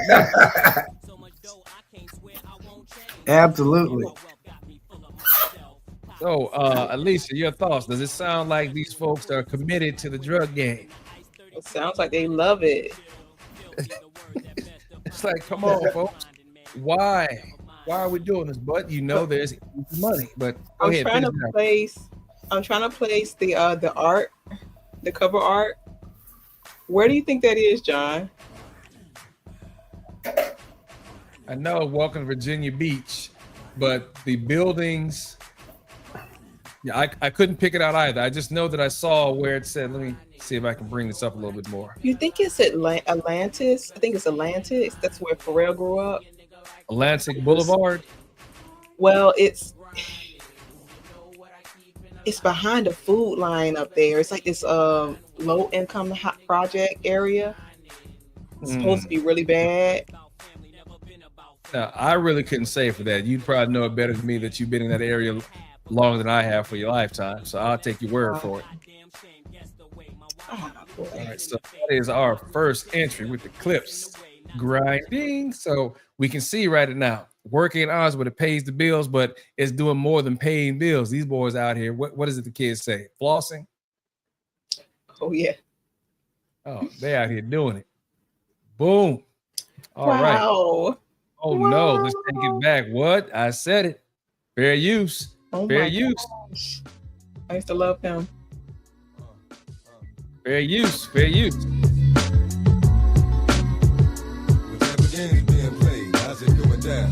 Ooh, let's do a bit of music at method tonight. Fair use. Fair use. Politicking with this chicken, wondering if I'm a creeper. Little hood rap bitch from 25th named Tamika, coming through like I do, you know, getting my bark on. Knew she was a thug, cause when I met her, she had a scarf on. 54'11", size 7 in girls. Baby face would look like she was 11 with curls. Girlfriend, remember me from way back? I'm the same cat with the wave cap. That motherfucker that TNT used to blaze at. Still here, so it's all good. Oh, you know my niggas rich and them doing their thing on 35th Dam. It's a small hood and it's all wood, so let me get that number. I get up, alright? Hit you on the track later on, see what's up. Talking to shorty made me wanna do something nice. Looking at that ass made me wanna do something tonight. And I know right when I see right. Shorty looking like she tight, she bite. Let her give a nigga the green light. When the games are being played, how's it going down? It's on till it's gone. Hey you, hey you. All right, so how it's going down? Is it clear, as we can see here, that obviously the brother is okay with what he's doing? Matter of fact, if you've seen the video, he's so okay and smooth and good with it that he's now talking to somebody else's girl, and he got her involved, helping her run down some of the stuff that he was doing. Wow. Yeah. So have you ever seen the video, Top Cat? No. Oh, it's been a long time. Yeah. So I'll go ahead and just give a rough ends report. So basically, DMX is out here chilling one day, and a girl walks by, and yeah, she has got what he says the fat tail, but she also has the 2 kids as well in tow. Yeah, so she's walking down the boulevard with her kids. He sees her, and hey, let me go ahead and holler at you, and just happen to turn out, if I'm reading this correct from the way the video went, they all knew the same people. There were a couple of cats, or one dude named Steve. There's this Steve guy again, right? Steve gets around. Yeah, this, remember that Steve was a pharmacist, so maybe he started out on the street first. But nonetheless, see how I looped that together. But they sales. Steve knew her. He knew Steve, and that's how the relationship picked up. And eventually, they start seeing each other. Now, she's not married to the dude that she's with, but she still has his kids. And DMX, eventually he gets some sliding to the point now he's got her running some of his drugs.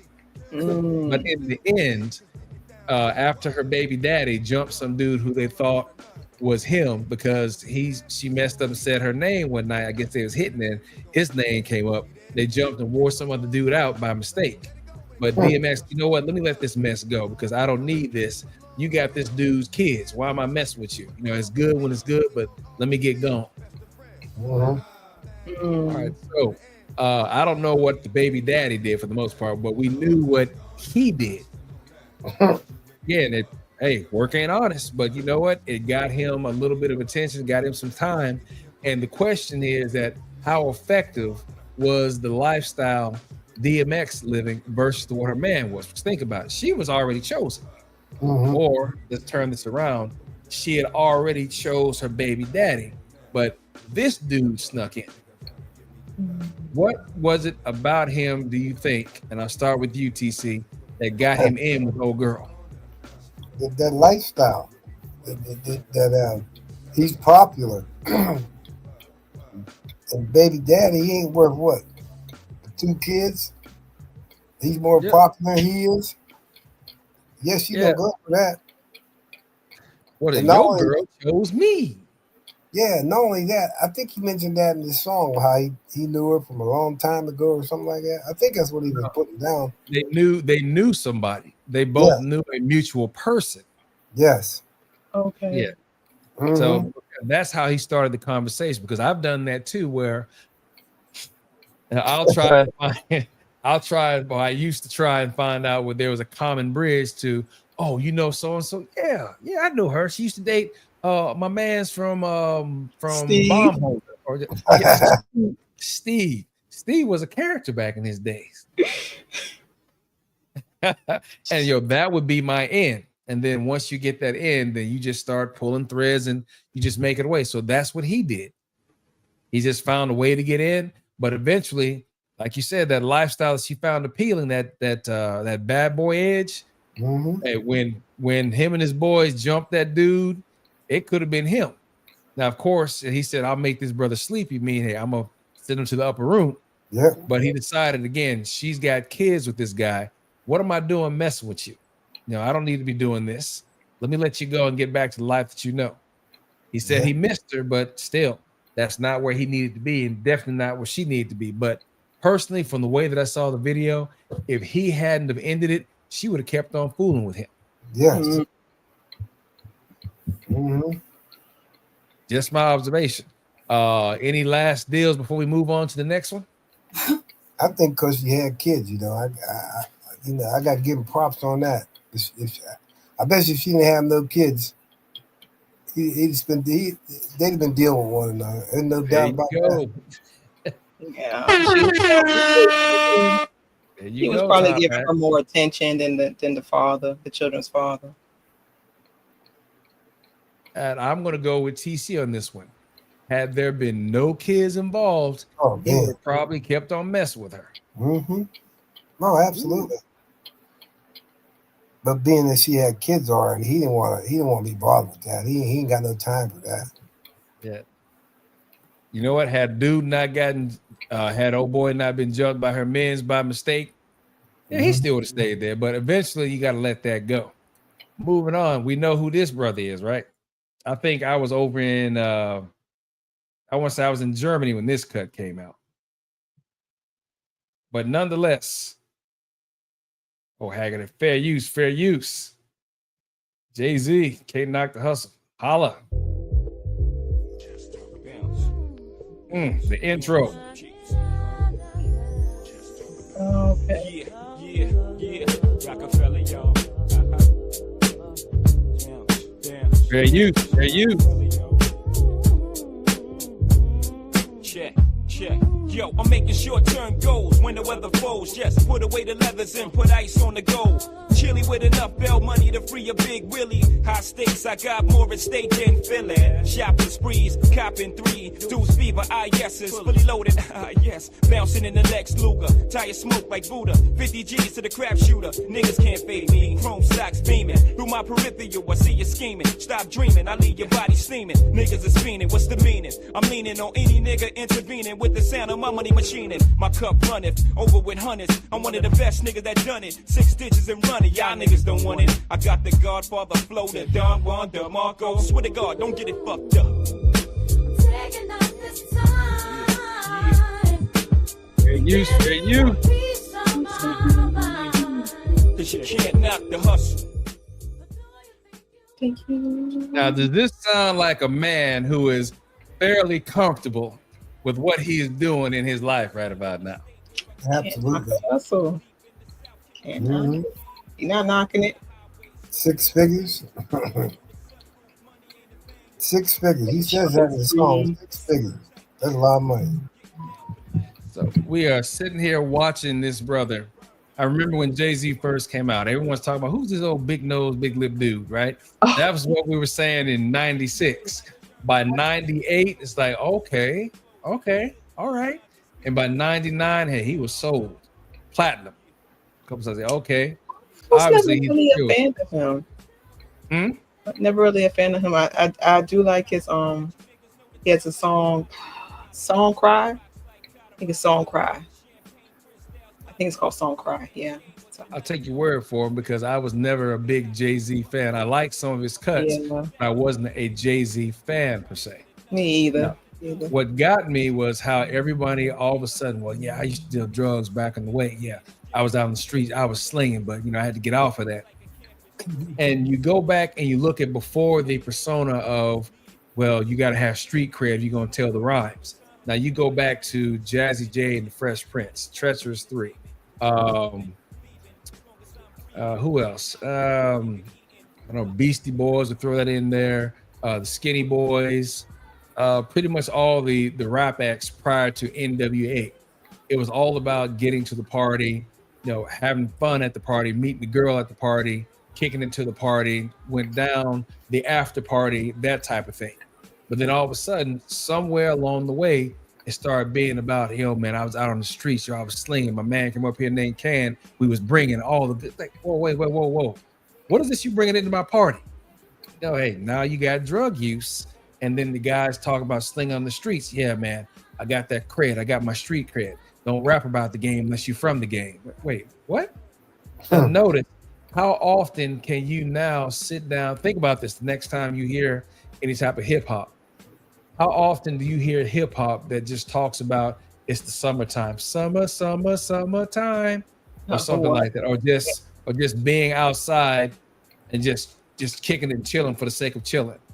Mm-hmm. How often do you hear hip hop like that? No, you don't, because everybody seems like they are working men and working women with this hip hop nowadays. Oh, I'm out here selling my drugs. I'm selling my pounds. I got to get down. I got one in the chamber, one in the clip. Check it out. Wash it off your lip.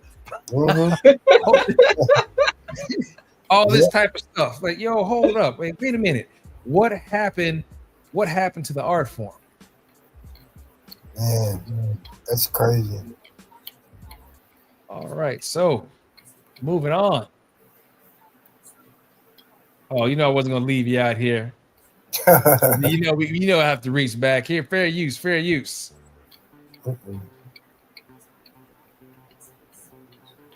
Fair use.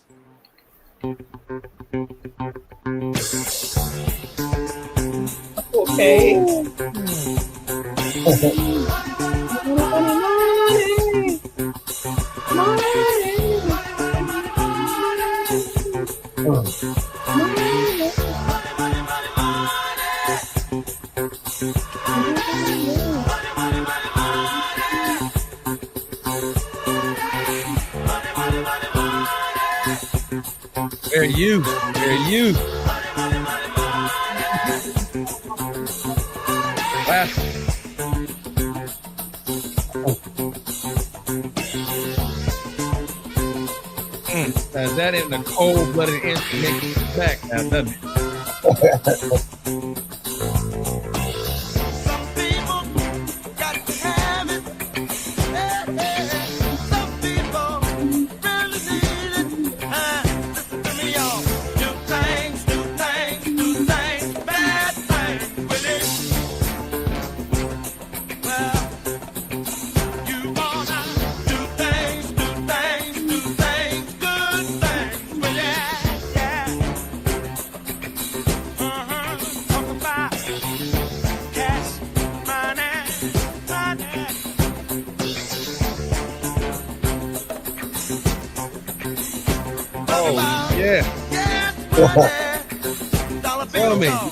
Tell me, TC, what are you willing to do for the love of money?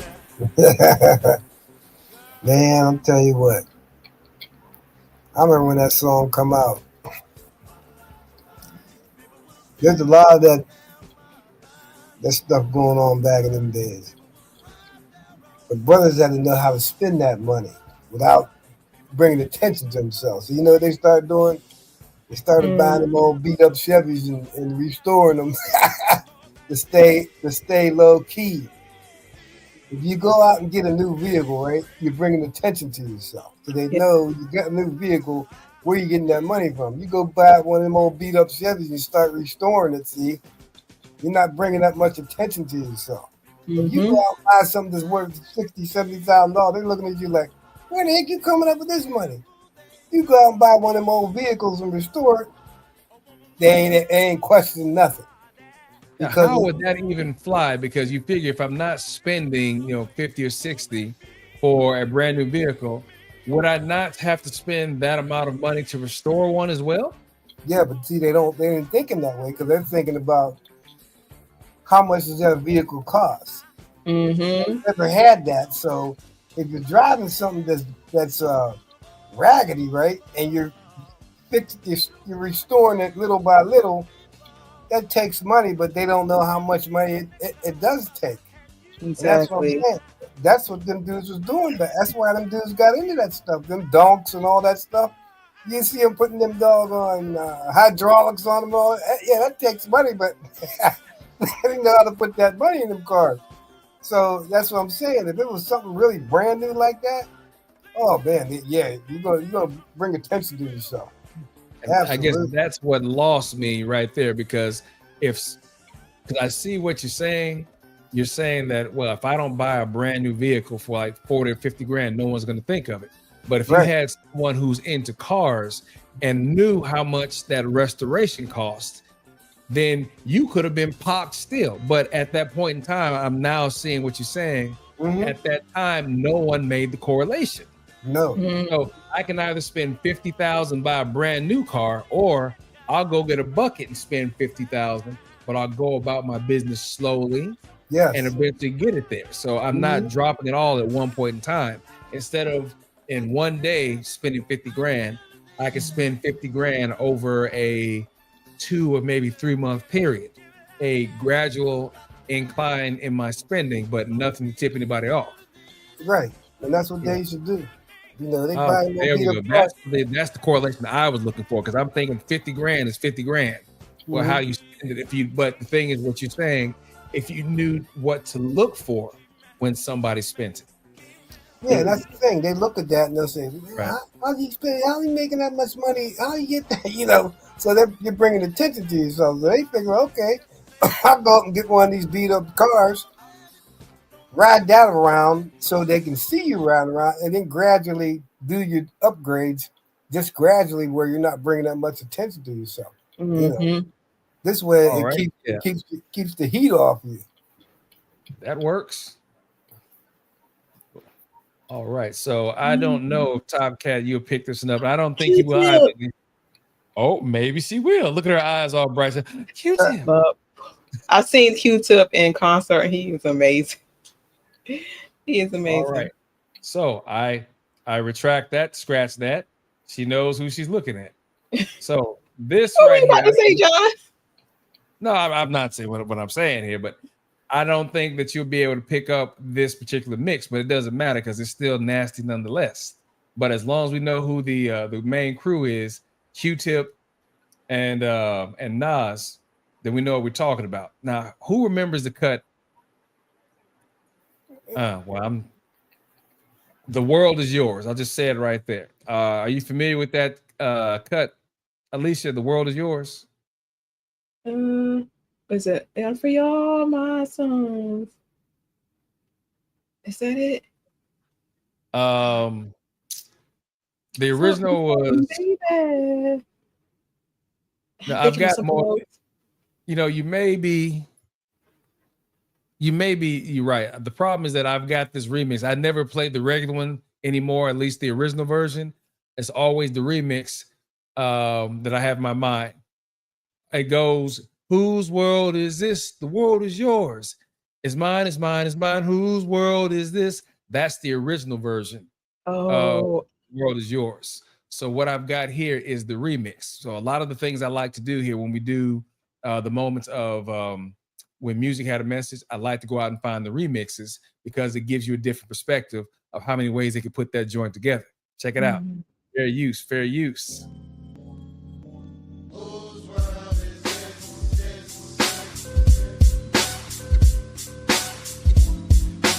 This is that 95 hip hop. I sip the Don P, watching Gandhi till I'm charged. Writing in my book of rhymes, all the words past the margin. The whole of mic a throbbing, mechanical movement, understandable smooth shit that murderers move with. The thief's theme, play me at night, they won't act right. A fiend of hip hop, it's got me stuck like a crack pipe. The mind activation, react like I'm facing time like Pappy Mason. With pins I'm embracing, wipe the sweat off my dome, spit the phlegm on the street. And the Nikes on my feet, keep my cipher complete. Weather cruising in a 6-cab, a Montero Jeep, I can't call it. Beats make me falling asleep, I keep falling. Never falling 6 feet deep. I'm out for presidents to represent me. I'm out for presidents to represent me. I'm out for dead fucking presidents to represent me. The world is yours, disciple of the project, / verbal murderer. Yeah, the world is yours till the heads crack pumping drug murderers. So I can tell by the look on your face, at least you have never heard this version. Yeah, but the key thing here that he always keeps up with Nasco here, right, is he's talking about how the world is his because he's making money from the drug trade. Now, if you've ever seen the video, it starts out where he's having a phone call with somebody who's up in the room. I think AZ was one of the guys in the room, and they were talking about getting together. And in doing so, about talking about getting together, these cats are in there flipping major league deals, just going through it.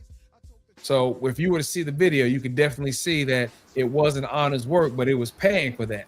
Now, Nas is sitting there on his cell phone driving in a convertible.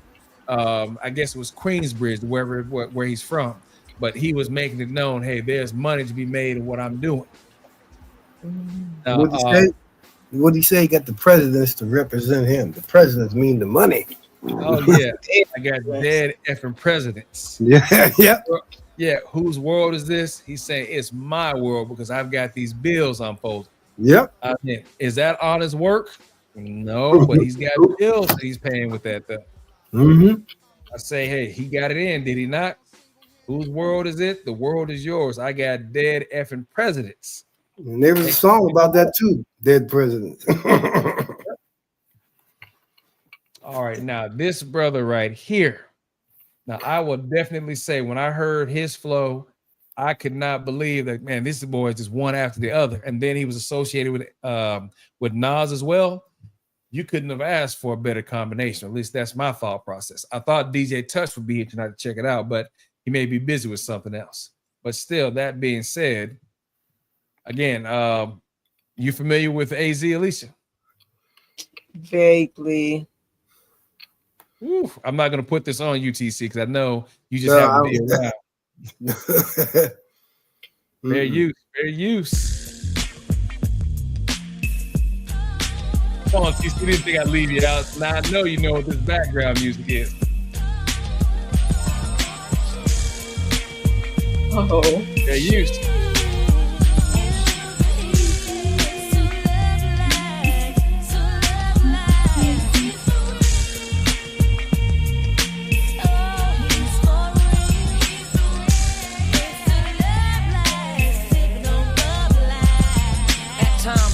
Watch out the Marriott's, owning or owning co-ops, farms, drop top coops and yachts, guzzling straight shots of scotch, formulating up plots to escape from Salem's lot, cause it's scorching hot, making it hard trying to figure who's out to trap me, but tacky, got all kinds of undercovers that's coming at me, perhaps he won't be happy till they snatch me and place me with half a slack speed, sitting in Kawasaki, but never me, see, my destiny's to be forever free, in ecstasy on a hill that awaits for me, so plush, just to visualize is like a coke rush, vivid enough to make living this a must, plus spread.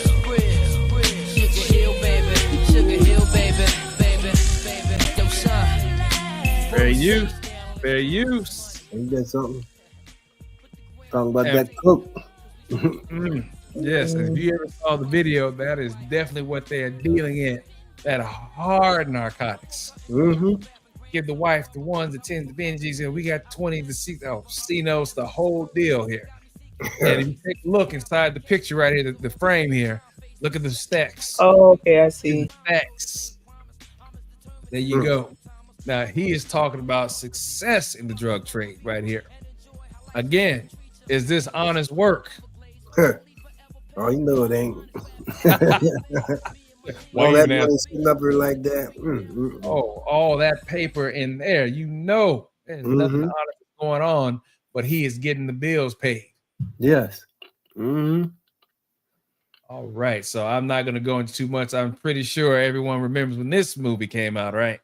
New Jack That's City. when the crack epidemic was going crazy. Mm-hmm. Mm-hmm. Fair use. Yo, Dave, you get the sticks. Slim, get the bass. Yo, are you ready to kick it? Here we go. Check 1, 2. Fair use. Turn them up. Turn it up just a little bit. Well, all right.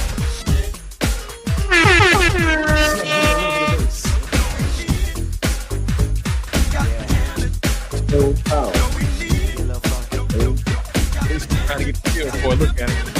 This is the sound. Have your partner and get down. Everyone must know. Been here before. Now we're gonna give you more. Fair use. It's time to let it show. Music is funky. Girls are so fine. Yo, fellas, y'all better push up. So sweet and fine. Oh, it's too late. Yo, somebody say booty. Can't believe a thing about New Jack City.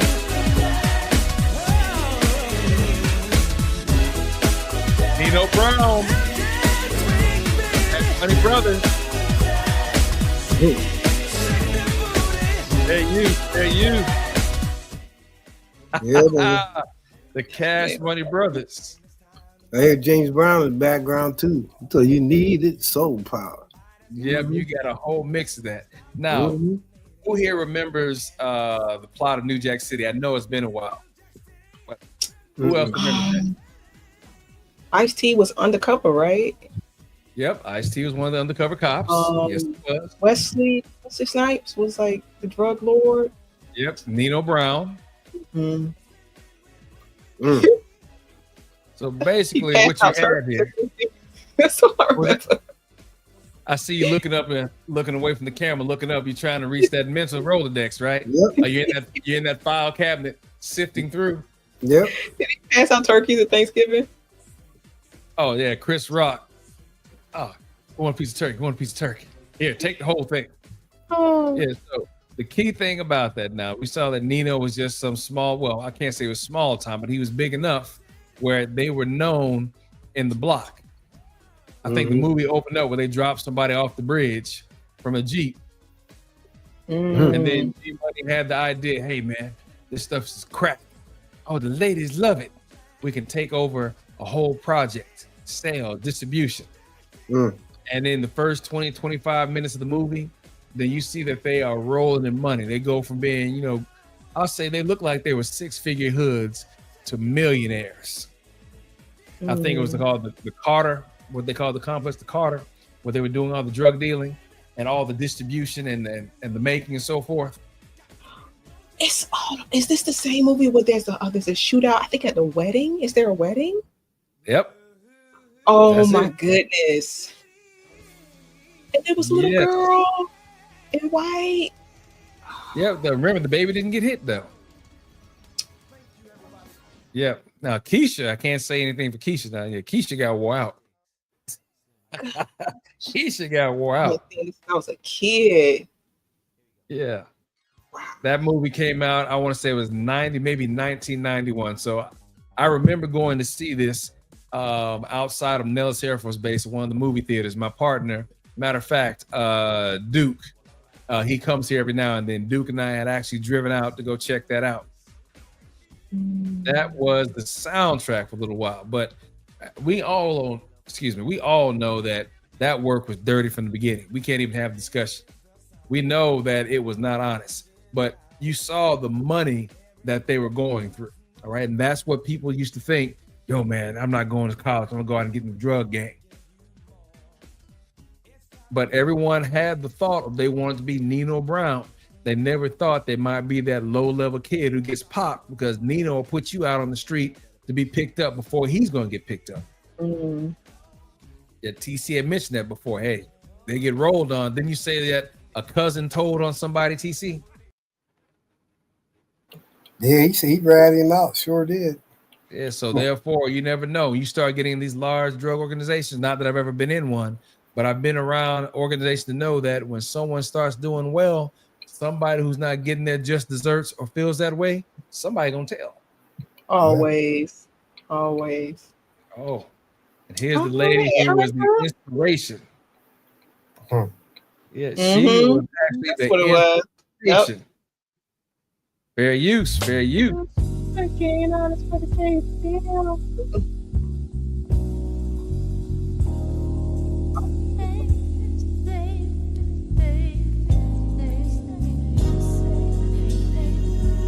Fair use.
Girl, I ain't trying. Don't try and rationalize this. I'm not trying to hear it. We just had this discussion earlier, did we not? You know what this man does for a living. She is the main reason why I want to do this show today. The main reason. You know this guy is out here dealing. You are sitting in here dropping manila envelopes with cash in here for him to count up. But then, then you want to make it okay. Hey, he's got a risky occupation. It's not that he doesn't have education. I was at his graduation. All right, so obviously he was smart enough to go through school, but he's not smart enough to not risk it all. But again, who knows? Maybe his parents were in the drug deal. They didn't do too well, but because he's got that education, he knows how to do the books properly. He knows how to. He knows how to spread out. He knows how to. He knows how to really invest and make the platform fruitful, perhaps. Now, I sound like I'm making jokes, right? But I have seen guys who've been busted where they talked about how they were able to expand on a concept either from a family member who didn't do too well in the drug trade, or maybe they were part of an organization that they worked their way up. But because they had a level of education, they've been through marketing, business management, like, oh, wait a minute. You're setting up a drug empire. And as you're looking at the documentary or whatever, before everything falls to the ground, you always look at the rise and what they did to make it there. So, we automated, we had such and so, we did this. And well, you damn proud of yourself while you sit behind that bar, aren't you? Wearing that jumpsuit. But hey, it was a good run for a minute. That's you a good chance. What goes up must come down. Boom. There you go. Eventually, someone's going to have to pay for this. That's crazy. Oh, there's the man. There's that one right there. This dude. Fair use. Yeah. This album is dedicated to all the teachers that told me I never amount to nothing. To all the people that lived above the buildings that I was hustling from, that called the police on me when I was just trying to make some money to feed my daughter. Yeah. And to all my peoples in the struggle, you know what I'm saying? It's all good, baby. Fair use. It was all a dream. I used to read Word Up magazine. Salt and Pepper and Heavy D up in the limousine. Hanging pictures on my wall. Every Saturday, rap attack Mr. Magic Molly Mall. I let my tape rock till my tape pop. Smoking weed and bamboo, sipping on private stock. Way back when I had the red and black lumberjack with the hat to match. Remember rapping Duke? The hard. You never thought that hip hop would take it this far. Now I'm in the limelight cause I rhyme tight. Time to get paid, blow up like the world trade. Born sinner, the opposite of a winner. Remember when I used to eat sardines for dinner? Peace to Ron G, Brucey B, Kid Capri. Funk Master Flex, Love Bug, Star Ski. I'm blowing up like you thought I would. Call a crib, same number, same hood. Yeah. If you don't know, now you know. Everywhere. This was everywhere growing up. When Juicy, it was like 94, 95, somewhere like that when Juicy came out. I remember one of my partners who was hood connected, even though he was in the Air Force like I was, he was hood connected. He just kept saying every time he heard this song, man, you feel good for that boy, you know what I'm saying? Yo, he made it, man. Yo, he was doing that thing, spitting that gas. He got that drug out there. Hey, he made it. And I'm trying to figure out, why are you celebrating this dude who made it big and he was out here selling drugs? But again, I was that square kid who grew up in a house with a police officer. So everything that I heard about, Biggie Smalls, the drug game, baby. I'm like, this dude is selling drugs. Why are you guys out here cheering this? But there's something about Biggie's flow though, right? You have to admit it. But when you stop and think about it, he's in front of the building selling drugs, trying to feed his daughter, and people call the police on him. So once again, we got the Steve Jim scenario. Do you call the police on the guy because he's selling drugs, or do you let it slide because he's selling drugs to feed his daughter? Alicia, what do you have to say? I move. That's what I do. Wait, what? That wasn't an option. You saying what? You move and sell your drugs someplace else? Well, I would move. I'm the tenant, right? And he's selling out front. Oh, you're not speaking from the perspective of the dealer. You're talking about from the perspective of the tenant. Is that what you're saying? I'm speaking from the tenant's perspective. Okay, yeah. Which I would expect, yeah. Yeah. I'm gonna move. Now, suppose that you didn't have the money to move. You're there where you are. You've got a job that pays. You got a job that pays to keep the roof over your head, to keep enough clothes on your back, and enough to make sure that you can get your kids to school. That's about it. Now you've got some dude down here hawking, selling his wares, so to speak, and he's got a crew down here running powder and stuff. This goes back to the question I said earlier. I wouldn't call the police. No, because I'd be too afraid they would retaliate. So nah. Here we go, TC. You calling the police? Oh man, first of all, you know how popular he is and how big his circle is. It's best to just go on about your business. You know what's gonna happen if you call.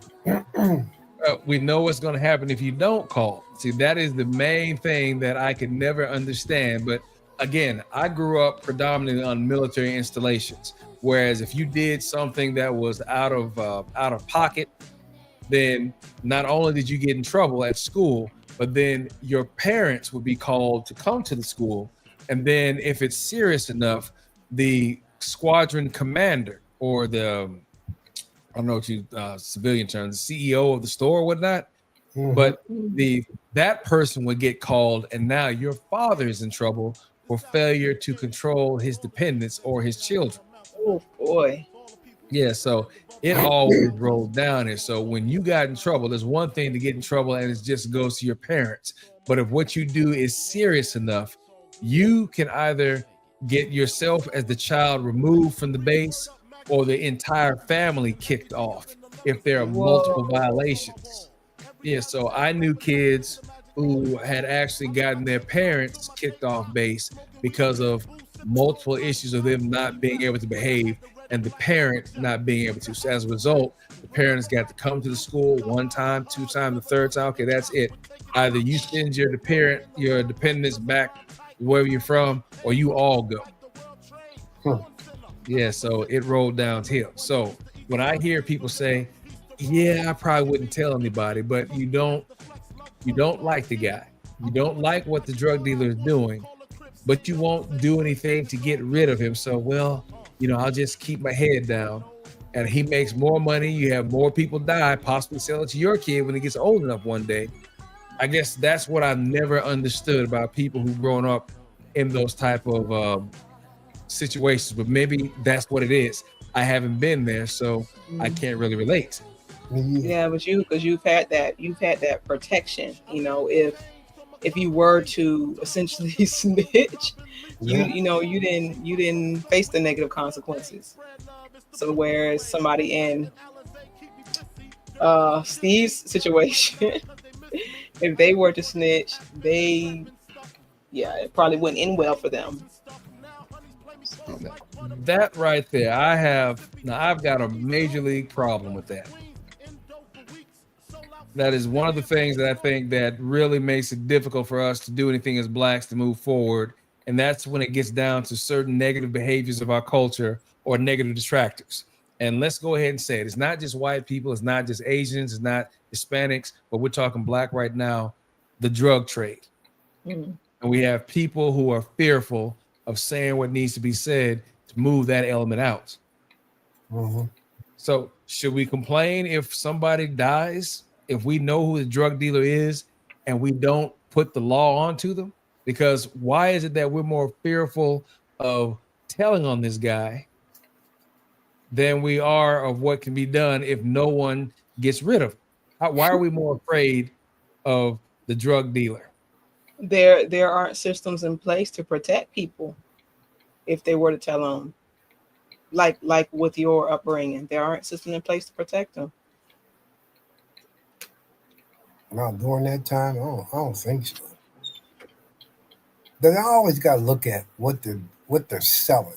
You know what I'm saying? And how many lives would be at stake in order for me to just go ahead and open my mouth?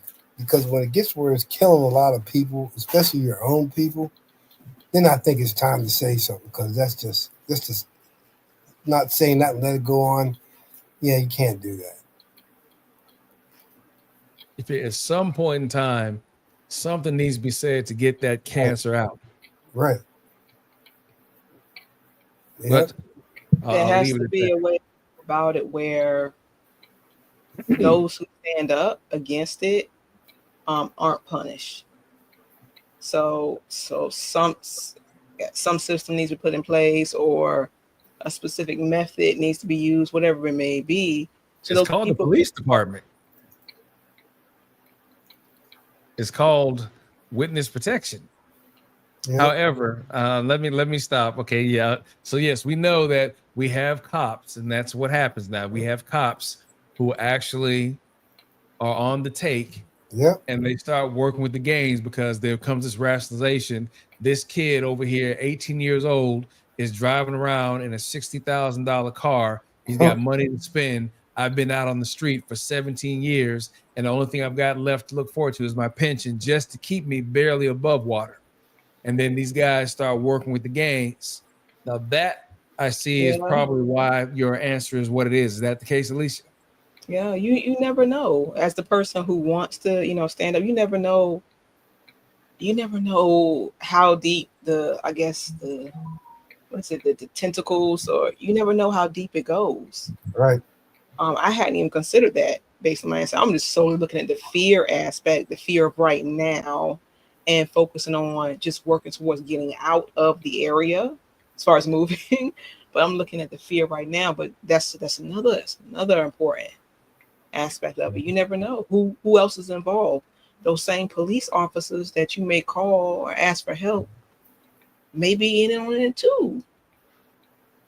So you're really not getting help, and they may be the ones who punish you for asking for help. So you don't know, and it's the general fear, and it's the fear of the unknown. Yeah, It's a shame, ain't it? it is. It's sad. Now it's gotten worse with this fentanyl. Now it's gotten worse. And I'm gonna tell you something. Around here, they're rounding them up. You just don't know how they're getting them all. And get this, they get them all, and then they get the big fish too. That's the thing. Somebody's gonna talk. Next thing you know, he's done.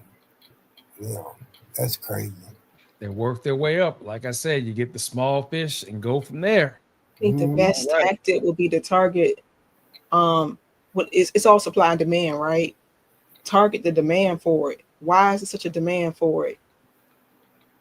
What's going on, so that there's a demand for it? I think that should be the main focus, because if there's no demand, there isn't going to be a supply. Therefore, there's going to be a need for Jim or Steve to be out there on the corner. Right. So, well, now you're talking a larger effort here that goes back decades that they still have not been able to stop. The supply and demand is going to be there because we have ways now that individuals can get the supply in through multiple routes. Mm-hmm. There's always one shut down. There's always another one that opens up. Yep. You know what? We need to have a good conversation about that when the time comes. Mark that one down. I need to find a good topic for that one. Last but not least, because I know it's getting late for some of y'all, but check this out. Who remembers the movie Jason's Lyric? what? Oh, I love that movie. That's so sweet. Oh my gosh, Bo King was awesome in that. He was awesome. The brother. Oh, Bokeem Woodbine's character. Yeah. Yes. Okay. Now I will say that his character was tight. Yes. Yes. Wow. Great movie. All right. So we got here the Whitehead brothers. And now this was a cut, I think, on the whole CD. This is the one that I could not stop listening to just because it had that heavy G funk here. But fair use, fair use. Let's get this last one out of the way.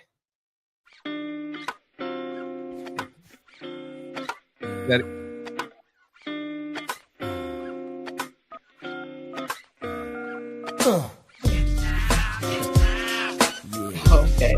It's the G funk. Fair use, fair use. Street life, it's the only life I know. All the hustling and the dealing, living on my own. No one that I can love, no one to trust. Till you came into my life, girl. Now I'm giving it all up for you. Get down and pray for you. That you will stay with a man like me and forget I was a G. Forget I was a G. Get down and pray that you will stay with a man like me and forget. Threw away my pager, got my number changed. Yes.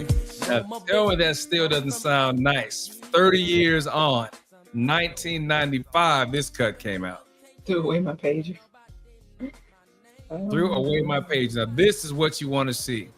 If you watch the video, and it is symbolic to what the character Jason was doing, getting away from the drug trade, leaving it alone. That's why I put this down here to be the last one, because this is somebody, when they tell the story, this guy was getting away from the drugs. He was letting it go. He found someone who was worth it to him to let him know, you know what, I can make an honest day's work someplace. I don't have to be involved in the drug game. So that was pretty much what the song was about. This was the confessions of a gangster saying, I found someone who made it worthwhile to walk away from it. So from a little bit you heard that, Lisa, I know you may or may not be familiar with it, but what do you think? Yeah, that was a sweet movie. Yeah, I think in the movie, Jason was more. He was trying to get away from, I guess, just that environment, especially his brother. His brother was his bad influence. Mm-hmm. Yep. That was his younger brother who had just gotten out of jail. Mm-hmm. Yeah. But those connections, he just kept pulling him back in. Going back in was sad. Sad. TC, what you got for it? Sooner or later, you got to turn your life around, especially after serving time. You don't want to go back there again. So then that's when you got to make a choice. I got to find something else. I can't keep doing this. How many chances do you get? Yeah, that's exactly right. How many chances do you get before there are no more chances to be had? Yeah, all them songs they had back then, talking about drugs and all that stuff. Well, so we have wrapped it down to the point here, and I think we did all right. And normally TC and I'll get over here, just the two of us. At least we'll go for almost 3 hours or something like that. So Yeah, we're doing good right now. 1 o'clock, I think. Yeah, music as a message shows. Y'all be late. Y'all be up late. Y'all be in bed. I know. Hey, there's a lot of stuff. Again, just between TC and myself, we're talking about maybe 110 years of life. Oh my goodness. Yeah, right. Just between the two of us. Now you add a little bit into it. Now imagine had Rilla been here. Sprinkle. Oh, there you go. There'd be a little bit more. We'd be going a little bit further. So I figured, let me go ahead and shut this down because I can see her eyes getting tight. So, final words, Alicia. We'll let you go first. I can't hang. Yeah, just say no. Just say no to drugs. And that's it. No, it's hard for you because you have a daughter. That's different. We don't. My kids out the house. John don't have any, so it's different for us. You know. Yeah, that's what I say. Say no. I mean, I remember. I remember talking to my son about it, and I said, "I'm gonna take you someplace, and I'm gonna show you something." And I just got there in the nick of time to show him that the cops was raiding this place. This is broad daylight. And he's like, "What are they doing, Dad?" I says, "You see, they're messing around with drugs. You see what happened? Had them all on the ground, spread out, and his eyes are so locked on that." And I said, "This is what happens." How old was he? Oh, he was still a teenager. I said, "This is what happens when you want to do things the wrong way." What do you mean by that? Sooner or later, you're gonna get caught. You mess around with drugs and sell that stuff. Sooner or later, you're gonna get caught. Somebody's saying. Somebody's snitching. Somebody's saying something. So they're gonna come see you. I said, these guys gotta live their life on it with their head on the swivel. They don't know when it's gonna come. Yeah, and you be sitting in a restaurant. They come in there and he's like, "Really? I'm telling you." And then when he starts seeing it on TV, and he was old enough to read and understand. I said, "See what I mean? They're busting these guys. They're taking them down." And it's still going on to this day. They're trying to clean it up, but you know what, John? They waited too late. They waited too late to put a stop to that stuff. But they know they could have had a handle on it, especially with these pews they call them. They could have. They just too late now. They're all out there now. Oh, weapons. Yeah, they're all out there now. It's going to be a problem. Yeah. It has gotten to be more than a problem. It is past an epidemic, pandemic. It's a whole situation. Yeah. I'll add to that as far as my final thoughts here. I look at it from the perspective now that work is always going to be out here. If you don't recall, there was a movie called The Hollywood Shuffle. And this had Robert Townsend and came in 1987. And the whole concept about the Hollywood Shuffle wasn't really built around drugs, but one aspect of what I'm saying here is that he made it known that there's work someplace. And one of the things I remember is Robert Townsend's character saying there's always work at the post office. But he was always trying to find that next big thing, trying to be a big movie star, trying to be something. But he wasn't really doing anything that was, we'll say, dishonest. But what I'm looking at right now, let me get this back on track here. When we're talking about work and honest, but it pays the bill, we know damn well that drugs, it's illegal. Bottom line. Me, myself, I can't see any way, shape, or form to rationalize spending money from drugs, selling drugs to make the money. I can't see it because the main reason that we just discussed, somebody is going to roll on you eventually if you stay in the game long enough. And if someone doesn't roll on you, put you in jail, someone's gonna Mm-hmm. lead at you. They're gonna shoot lead at you Mm-hmm. or whatever. So that is not a lifestyle to where I want to be looking over my shoulder. And if it's not looking over my shoulder for someone sending me to the upper room, it's going to be someone sending me to an 8x8 cell or anything like that. So I myself would simply say, maybe just don't do it. Stay away from it. There are other ways that we can make our money. That does not need to be something that our culture is constantly associated with. If it's not drugs, it's weapons or selling drugs to buy weapons or you name it. Individuals who've been released and pardoned as of late by the pardon zone. NBA YoungBoy, Lil Wayne was pardoned also. Kodak Black. People who got weapons and drug charges that they've been out. I shouldn't say this, but yeah, they've been pardoned or allowed to leave. And then our younger culture looks at it like, oh, hey, look at this. They got out. Oh, hey, that's my ninjas. Look at them. They good, man. Even though there's drugs, they've been called weapons. Hey, you talk to the right person. Hey, this dude will get you out. No, we want to be done with that, folks. But more to say on that later. I'll go ahead and end it right now. TC, Alicia, always glad for you guys to be here. For everybody else, we appreciate you in here for the show. Find somebody who knows somebody to tell somebody about what we've got going on. If you like it, let us know. Share it if you do. And subscribe. This is what you're looking for. The Council of OGs, a.k.a. 3 OGs and a lady, minus 1 OG tonight. Hey. Night. Night.